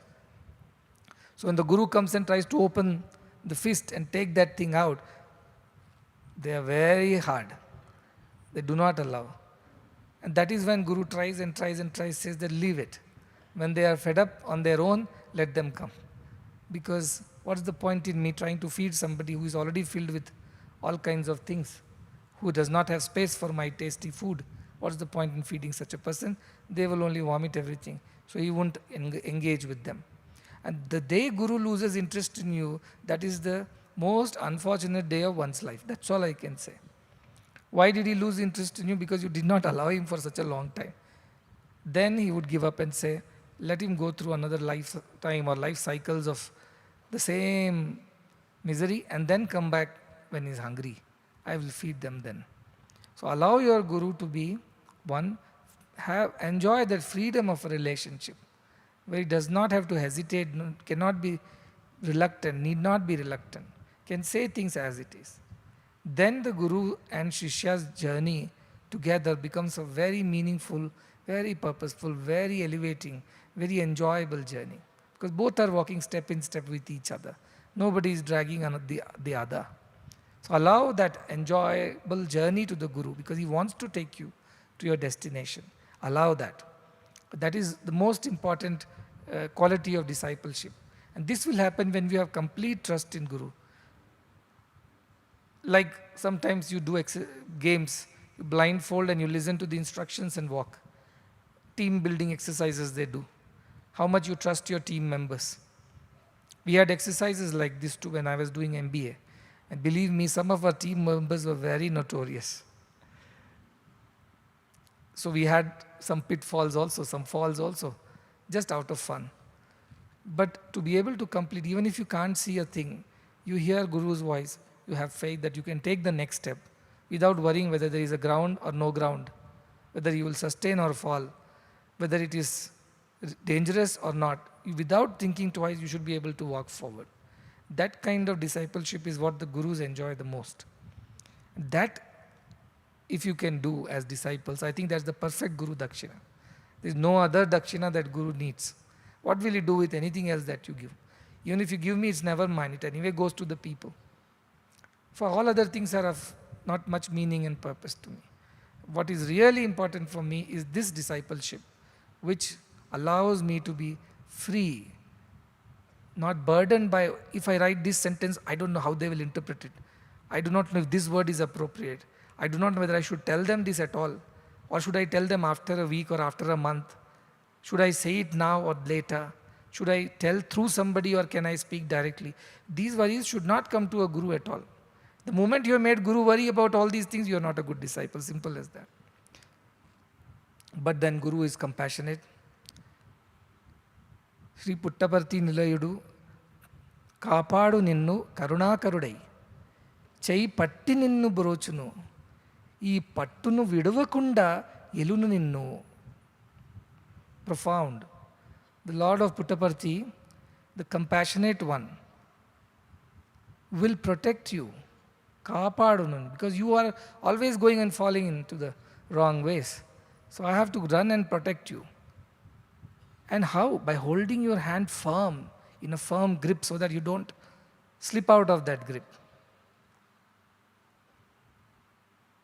And Brochunu will show you the way by holding you, and he will lead you. And we'll see to that this grip is tight enough so that you don't slip away. This is a poetry by him. And I keep joking on it. He said, Cheipatti ninnu kaapadunu. I say, Chevipatti ninnu kaapadunu. I'll catch hold of your ears also if you don't listen to me. Turn them red till you listen. But I shouldn't be doing that all the time. That's all you should take care. By holding your hand, we should be able to walk together. I should never have to catch your ears and turn them red to make you listen to what I'm trying to say. That should never happen.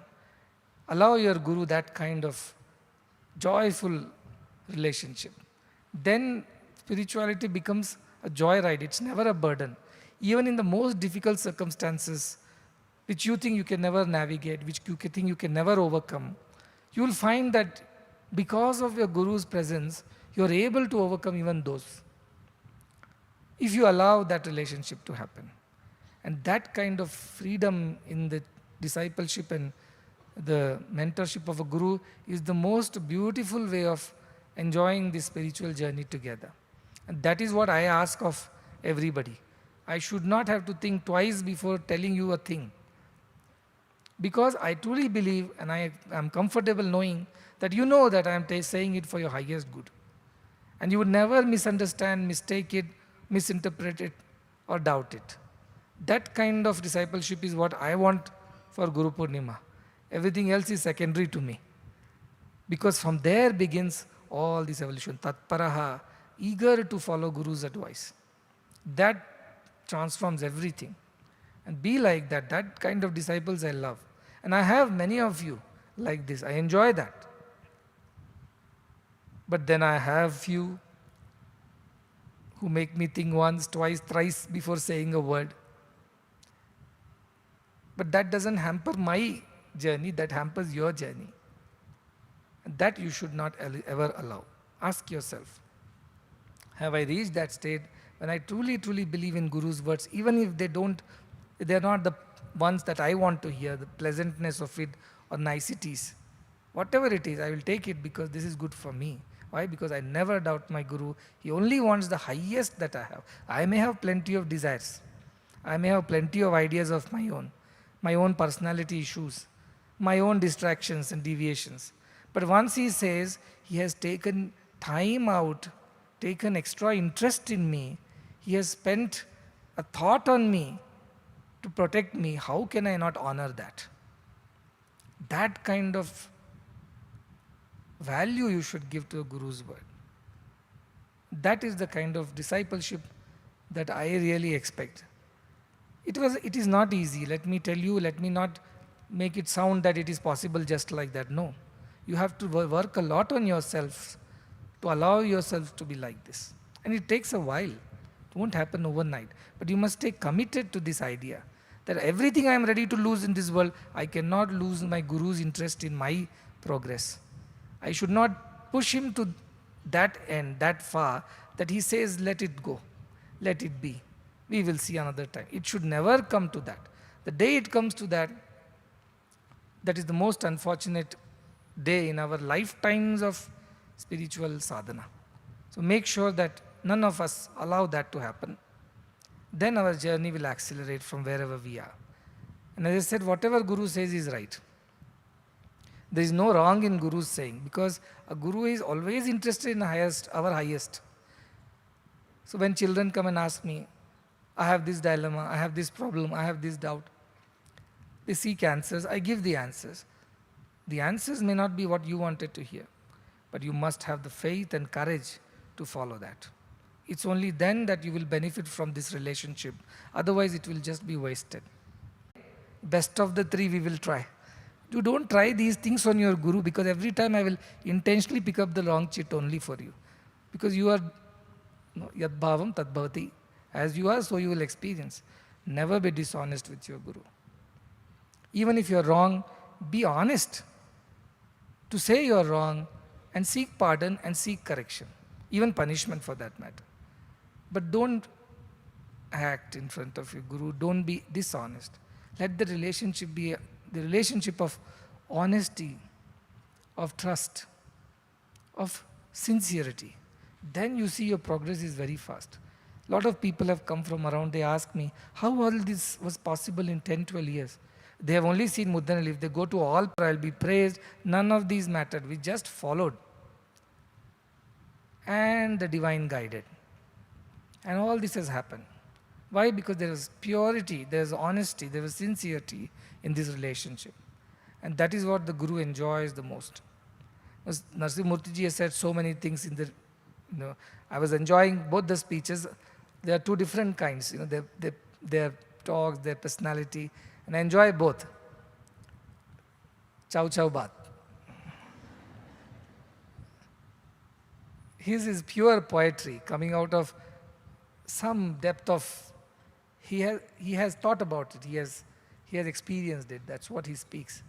Narasimhamurthy sir is a historian on the other side, who remembers things, and I am amazed at how he remembers all these things. But he remembers, and he remembers with such clarity and such understanding. He has understood what has happened and why it has happened. That's another kind of personality. But both of them, when it comes to following the instructions of Bhagavan, become one. It needs to be done, it needs to be done. What I think, what you think, what others think, all is immaterial. And that is why they get instructions. Otherwise, why will they get instructions? Why would God waste his time on people who are not going to follow him? So this is how they were, and this is how they are. So some of you may feel, so what's happening now? Many devotees ask, so is Bhagavan coming to you still? Is he talking to you, not talking to you? What is going on? Or we are to, pray to you, him? A lot of people ask me this question. I say, pray to anybody does not matter, because all the letters are going to the same address. Only one is answering, whether I, you, or goddess, or some Lord Shiva or Vishnu. At the end, the answers are coming only from that one source. We think just because different postmen deliver letters to you does not mean that letters are different. Letter is coming from the same person, reaching the same person. Many postmen can deliver, anybody can deliver. So these forms are only delivery mechanisms. The source and the sink are one and the same. You, Jivatma, are to receive. The Paramatma is the source of everything. And all other forms and names are just the delivery people, the postman, you can say it like that. So forms and names are always restricted, but formless and nameless divine is always there. That's the essence of all avatars, any number. So remember that is the first thing. Second thing, yes, Bhagavan promised me, any time you think of me, I will come. This is my promise to you.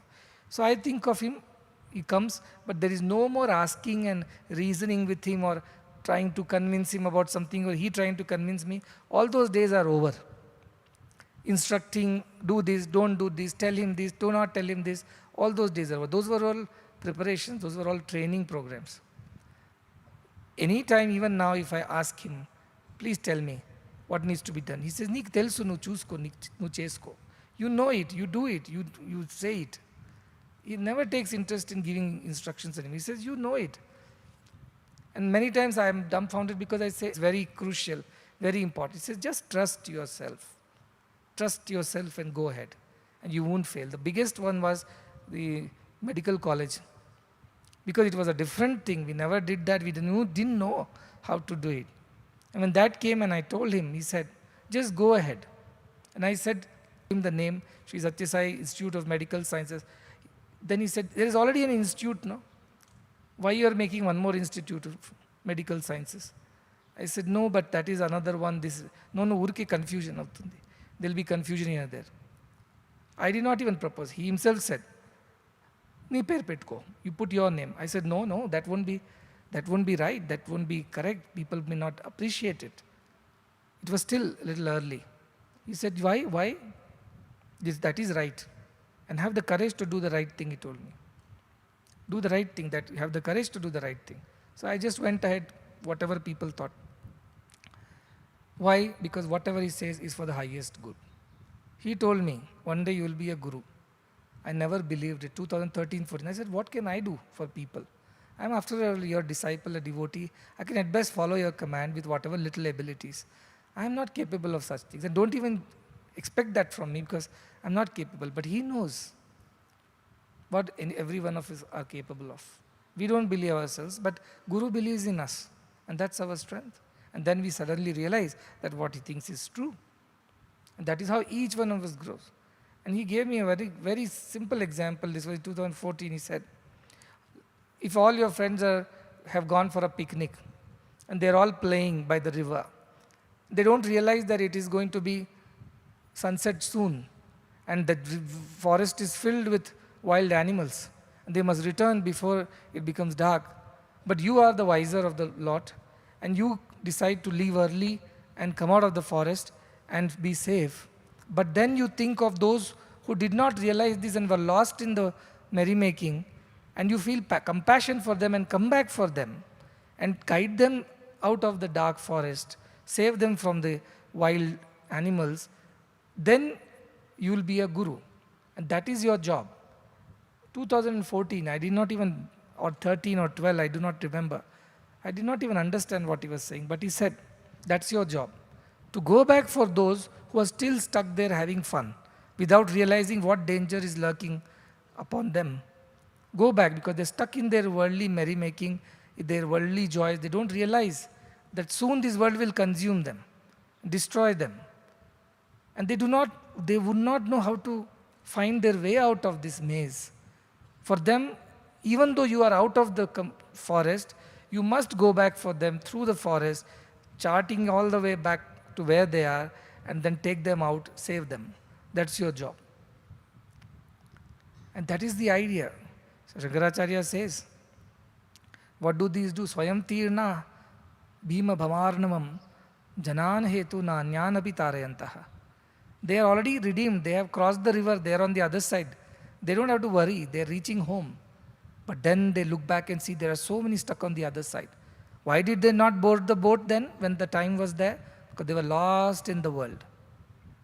And now they are scared because it's dark. They do not know how to reach home. They're crying. They're seeking help. They're suffering. You can always discard the idea, why should I go back and suffer? Again, row them out of that side to this side. Even I would face danger if I go back. But then your compassion should guide you. That should take you back again to redeem them also. You can't just enjoy your freedom all for yourself. You must help others also enjoy it. This is what he told me. So I'm just trying to do that. But what is my obstacle? If people are not willing to board the boat, even though it is becoming dark, what can I do? I'm ready with the boat, ready to row you across, even though I don't have to do. But then, if you make it easy for me, by simply listening to me and boarding the boat so that we could go off fast and early before the river is rises or some other things happen or it gets dark, we are out of the woods. That is the joy of Guru, that he has saved, brought them also to the other side. They are not suffering anymore. So my pain is when I see people suffer. And I am unable to do anything about it because they are not letting me do anything about it. A doctor knows what to do to save the patient. But the patient is not allowing the doctor to treat him, to inject the medicine or to do whatever the treatment. What can doctor do? He has to helplessly watch that I have all the skill, knowledge, abilities to save this man. But look at his ignorance that he doesn't want to be saved. What can I do about it? So earlier, Bhagavan used to tell the story that how a sage was having bath in a river and then he saw a scorpion, it was drowning. So he tried to lift the scorpion with his hand, but the scorpion stung him. And because of the shock, he dropped the scorpion back in the river. But then again he saw the scorpion was struggling.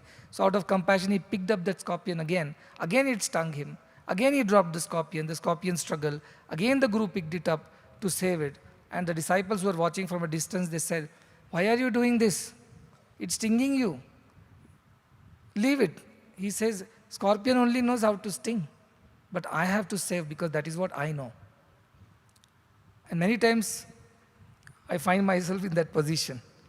I want to save the students, I want to save the devotees, I feel what is right and what is not right for them, but they do not want to be saved. That is why I said, Chevi patti kaapaduta Ratamaнаку. I have to catch hold of your ears if you don't give your hand. Somebody is drowning in the river, what do you catch hold of? Whatever you can lay your hands on. His hair, ear, clothes, because you want to save them, right? That is what is the plight of a guru. A guru is the most compassionate being on earth.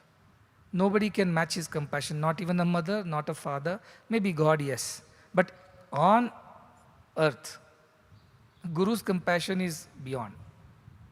And that compassion should never be lost to anybody because of our insincerity or our lack of interest or our lack of understanding. So develop that understanding and value the opportunity and let the Guru enjoy mentoring you, teaching you, guiding you, saving you. Allow that to happen. Be that kind of surrendered disciples. That is how you can reach your destination faster. So ask yourself, have I emptied myself of my own individuality? And how do you know that? There is no negativity when there is no individuality. Any negativity is because of our individuality. Anger, frustration, disappointments on the negative side, or hyperactivity, too much of excitement, uncontrollable, joy in the sense, the excitement. All these are also signs of individuality only. When you are empty of your individual self, there is peace, there is equality, there is equanimity. You don't feel too much of fluctuations. That's how you know that you are not in that state of individual, ego-driven ideas. It's driven by divine. Then everything goes on very smoothly. So ask yourself, how often are you fluctuating because of whatever happens around you? And how often are you equanimous? And you know which is which. So practice that. Go back, think through all this, whatever I say, and practice that. Putting flowers at Guru's pictures, offering Pada Pujas or anything, yes, it will help you to some extent to focus, but it won't help you to go to the next level. Next level is when you empty yourself of your ego, individuality, your personality, and when you have a Guru to guide, what else you need? Mother and father happens even to insects. Even if they don't want, they have to be born of some mother or father. The Guru does not happen to everybody. Guru happens to those whom Guru is interested in. And now that Guru has happened to you, you also take equal interest. I and you are one. That's what he was saying. I should discover myself in you. You should find yourself in me. And we find that we are one only at the end. All the curtains part, all the illusions disappear. The smoke screen vanishes. And we see things as they are. That is the process of evolution. And I as a Guru, because it's Guru Purnima, I'm speaking from the point of view of a Guru. I feel terrible if I think I can help the person, but I just can't do it because the person won't allow me. I feel terrible about it. It's like a doctor who sees a patient die, who is not letting him treat because he doesn't trust him. That is the biggest pain the Guru carries in his heart. Oh, I am unable to help, unable to help. Not because of my fault, but because of the insincerity or lack of trust of the disciple. Then the Guru is helplessly watching. What can he do? He can't force himself. So that should not happen to any one of us. We should be good disciples. Okay, there ends the Guru Purnima discourse. Now let me come back to the university side of things. Children are graduated, post-graduated. Many of them have received doctoral degrees. And this is special this time because the students who received doctoral degrees, they were the first batch of students who studied in the Center for Human Excellence in 2014, finished their graduation, post-graduation, and now they have finished PhD. I had told all of them to enroll for PhD because I thought they could all go to the university later to teach. But some of them enrolled, who are interested in further research, and they have completed today. I was very happy to see them because I've seen them as very small young boys, you see. And today they are lecturers, and tomorrow they'll be professors. I am so thrilled because I feel there is a future for this institution. And that makes me feel very comforted that nothing is going to stop with me. It's going to go on and on forever because another me is born every day in one of you. And that would continue this process and take this mission to newer heights. On the girls' side also, I appeal to everybody. Please continue your educational journey as long as it lies in you, as much you are interested. The world is open. You are capable of anything that you set your mind to. So you you think like this. Do not come under unnecessary social pressures.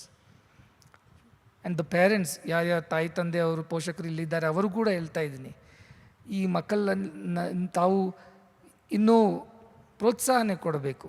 ಅವರ ಜೀವನದಲ್ಲಿ ಏನು ಮಾಡಬೇಕು ಅಂತ ಅವ್ರ ಮನಸ್ಸಲ್ಲಿದೆಯೇ ಅದನ್ನು ನಾವು ಪ್ರೋತ್ಸಾಹಿಸಿ ಅವ್ರಿಗೆ ಅವಕಾಶ ಕೊಡಬೇಕು. ಅವಕಾಶ ನಾನು ಕೊಡ್ತಾ ಇದ್ದೀನಿ, ತಾವು ಆಶೀರ್ವಾದ ಕೊಟ್ಟರೆ ಸಾಕು.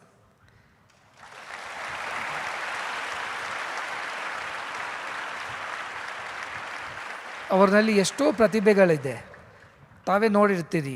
ಚಿಕ್ಕದಾಗಿದ್ದಾಗ ಹೇಗಿದ್ದರು ಇವರೆಲ್ಲ, ಇವತ್ತೇ ಹೇಗಿದ್ದಾರೆ ಅವ್ರನ್ನ ನೋಡಿ ನಿಮಗೆ ಅರ್ಥ ಆಗುತ್ತೆ ಅವ್ರನ್ನಲ್ಲಿ ಇಷ್ಟೆಲ್ಲ ಪ್ರತಿಭೆಗಳಿತ್ತು. ಇಂಥ ಅವಕಾಶ ಸಿಕ್ಕಲಿಲ್ಲ ಅಂದರೆ ಎಲ್ಲ ಹಾಳಾಗ್ತಾಯಿತ್ತು, ವ್ಯರ್ಥವಾಗ್ತಾಯಿತ್ತು.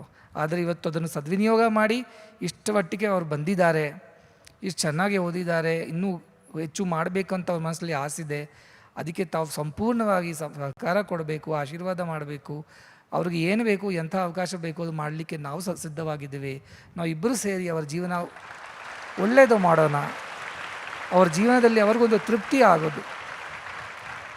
ಆಗಬೇಕು ಅಂತ ನಾವು ಪ್ರಯತ್ನ ಮಾಡೋಣ, ಆಶೀರ್ವಾದ ಮಾಡೋಣ ಅಂತ ನಮ್ಮ, especially for girls I am saying. Boys also of course, but girls find lot of challenges even ನಾವು, especially those who come from rural area, they find it lot of challenging. ಆದರೆ ಯಾರ್ಯಾರು ನಿಮ್ಮ ತಂದೆ ತಾಯಿಯವ್ರಿಗೆ ನಾನು ಹೇಳ್ತಾ ಇದ್ದೀನಿ, ಹೆಣ್ಮಕ್ಳ ತಂದೆ ತಾಯಿಯವರಿಗೆ, ನಿಮ್ಮ ಮಗನ ಕನ್ನ ನಿಮ್ಮ ಮಗಳೇ ನಿಮಗೆ ಚೆನ್ನಾಗಿ ನೋಡ್ಕೊಡ್ತಾರೆ ನೋಡಿ ಭವಿಷ್ಯದಲ್ಲಿ. Many rural families feel, oh, I don't have a boy child, who will look after us and things like that. Urban families do not feel so much, maybe here and there, but rural families feel that pain. But I want to assure them, your girls will do better than any boy anywhere. Not only they will stand on their own 2 feet and do good for themselves and the society, they will look after you also very well. Without any doubt I can say this, because I've seen their potential. They will look after you in whichever way, financially and otherwise. It'll never give you a reason to complain or worry. Allow them to pursue their path. That is what I want to appeal to the parents. And to the boys also I want to say, stay steady on this path. I always say, study to be steady. Your education should lead to steadiness of your mind, your focus, your goal orientation. That should not get lost because of some silly petty distractions that come on the way. They will always be there. The world has been designed. Swami Chinmayananda used to say, the world has been designed to take man away from God. That is the plan. So if it is working, it has to work, because that is how the design is. You have to outsmart this design by being careful that the world should not dissuade and distract you from this noble path. And everything good will happen. As times pass, you will realize how beautiful is this journey, how wonderful it is. And whatever is possible through the university, everything is being done and will be done as and when it is needed for every one of you.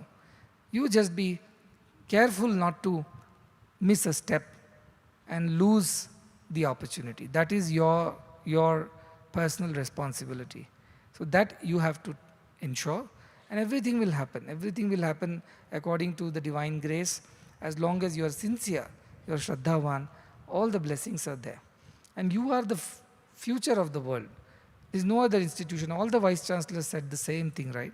They are all running institutions with thousands of students. We are a few hundreds. We are nothing compared to those big government universities, central universities and things like that. There are thousands and thousands.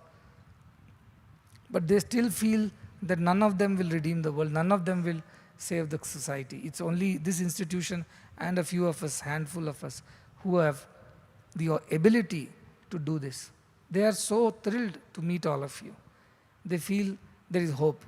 And all of them have that burden of guilt, you call it, or conscience is pricking, or whichever way that they, though our education is, they have limited whatever resources and powers to do what they really want to do.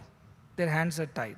It's not here. So the faculty also should be aware that this opportunity is very rare to come by, where you can really be a good teacher, a good mentor, without being worried about all other issues that generally happens in a commercial or in a public setup. None of this is your botheration. You're free to do. Hospitals are free to do the right thing. Colleges are free to do the right thing. We don't have to ever do the wrong thing in this institution because it is not necessary. So enjoy this opportunity is what I say. And that's why I keep repeating again and again and again. It's like a father who has bought a very expensive watch for the son on his birthday. He'll tell at least 100 times, this watch is very expensive, be careful. This watch is expensive, be careful. Like that I am. Because I know the value of this opportunity.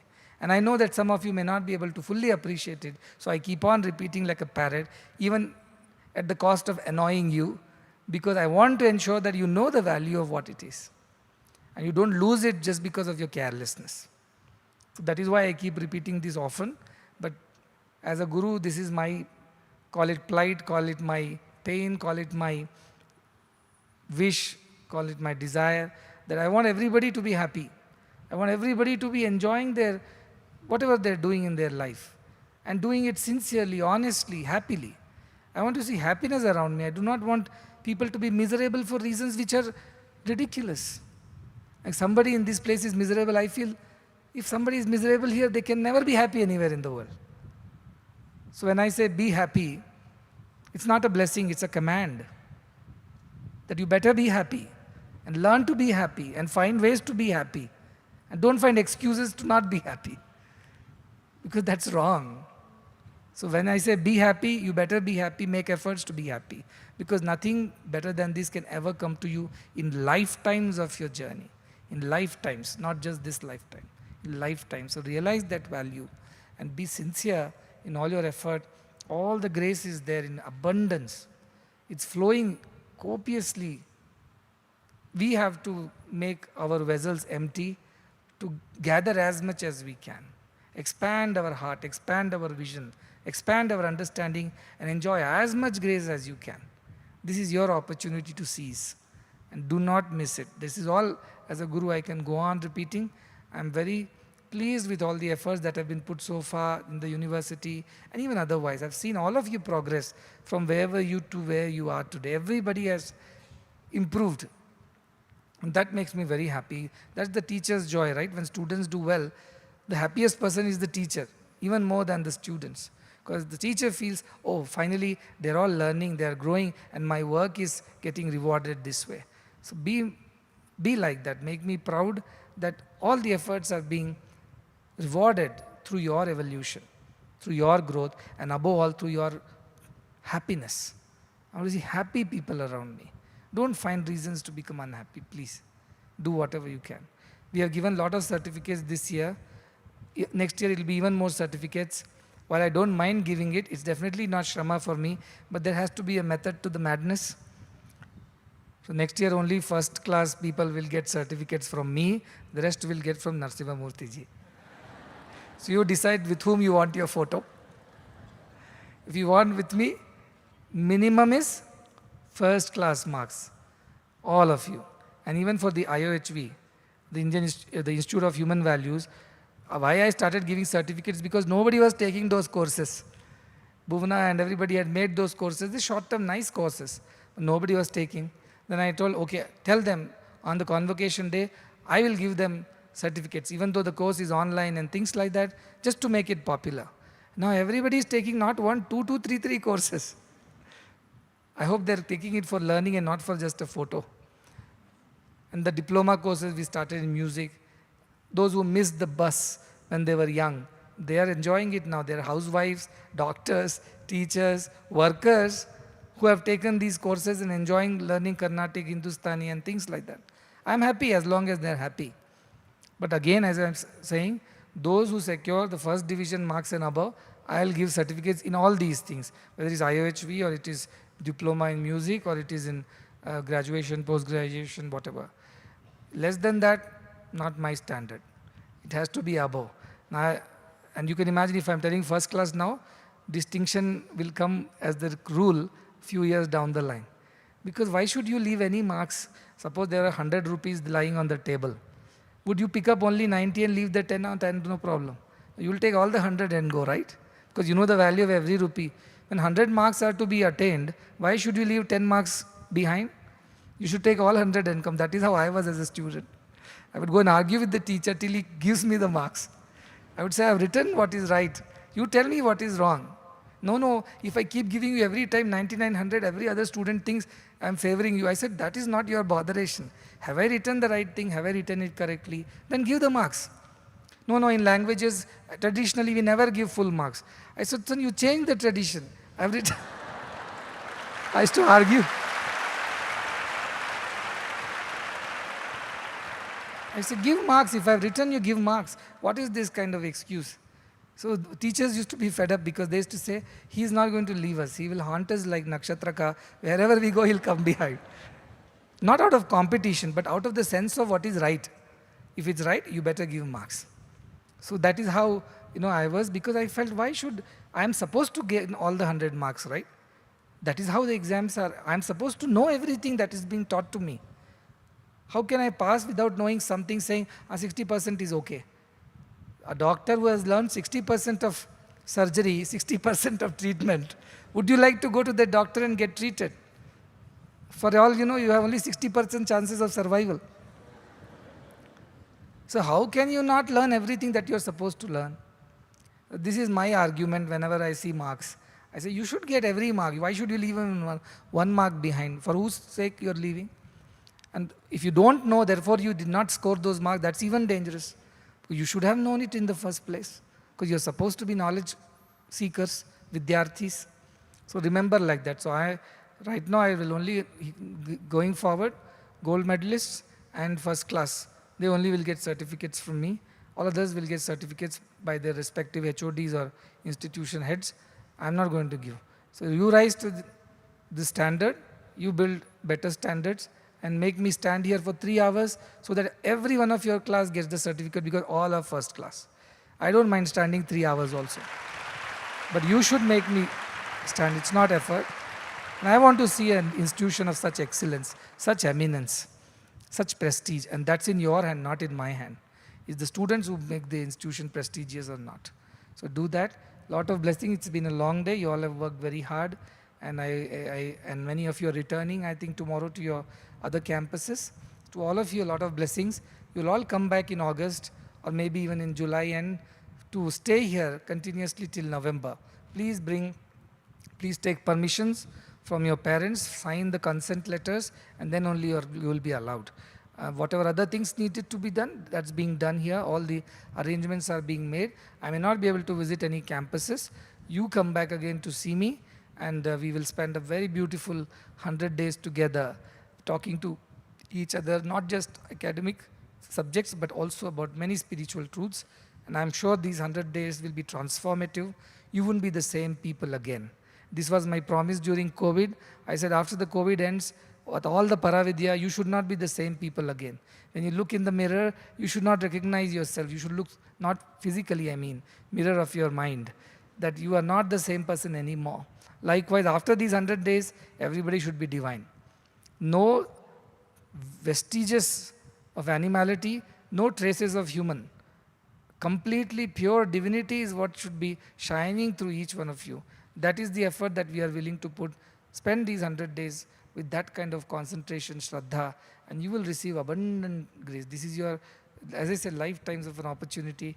Make the best use of it. Don't miss it, don't waste it, don't lose it.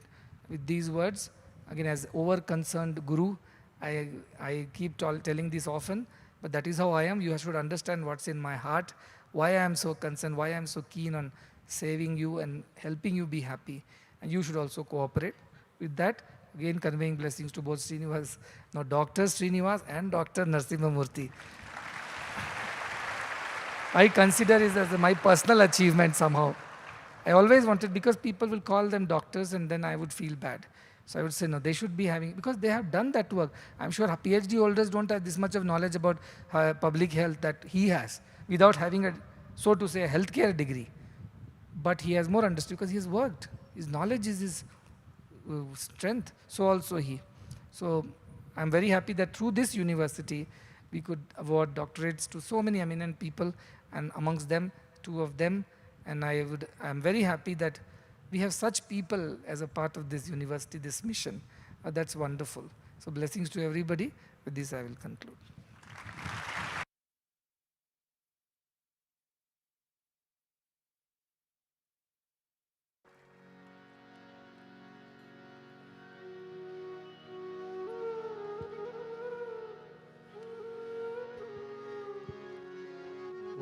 जय जगदीश हरे स्वामी सत्य साई हरे भक्त जना संरक्षक भक्त जना संरक्षक पति महेश्वर ओम जय जगदीश हरे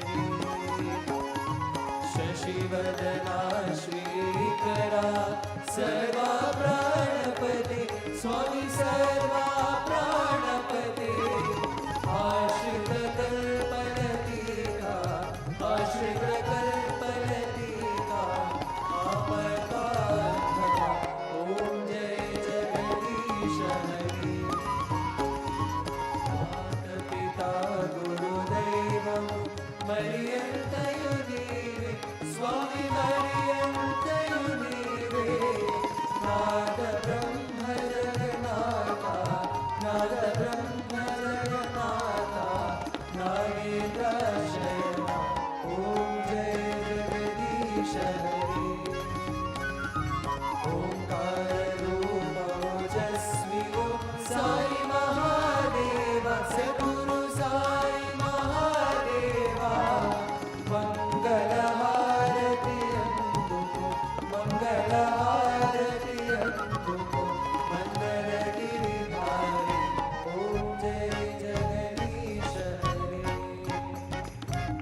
नारायण नारायण ओम सत्य नारायण नारायण नारायण ओम नारायण नारायण ओम सत्य नारायण नारायण ओम सत्य नारायण नारायण ओम जय सद्गुरुदेवा नारायण नारायण ओम सत्य नारायण नारायण नारायण ओम नारायण नारायण ओम सत्य नारायण नारायण ओम सत्य नारायण नारायण ओम जय सद्गुरुदेवा नारायण नारायण ओम सत्य नारायण नारायण नारायण ओम नारायण नारायण ओम सत्य नारायण नारायण ओम सत्य नारायण नारायण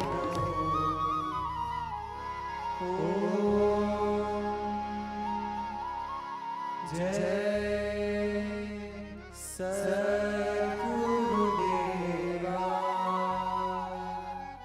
ओम शांति शांति शांति समस्त लोका सुखिनो भवन्तु समस्त लोका सुखिनो भवन्तु समस्त लोका सुखिनो भवन्तु ओम शांति शांति शांति जय बोलो भगवान श्री सत्य साई बाबा जी की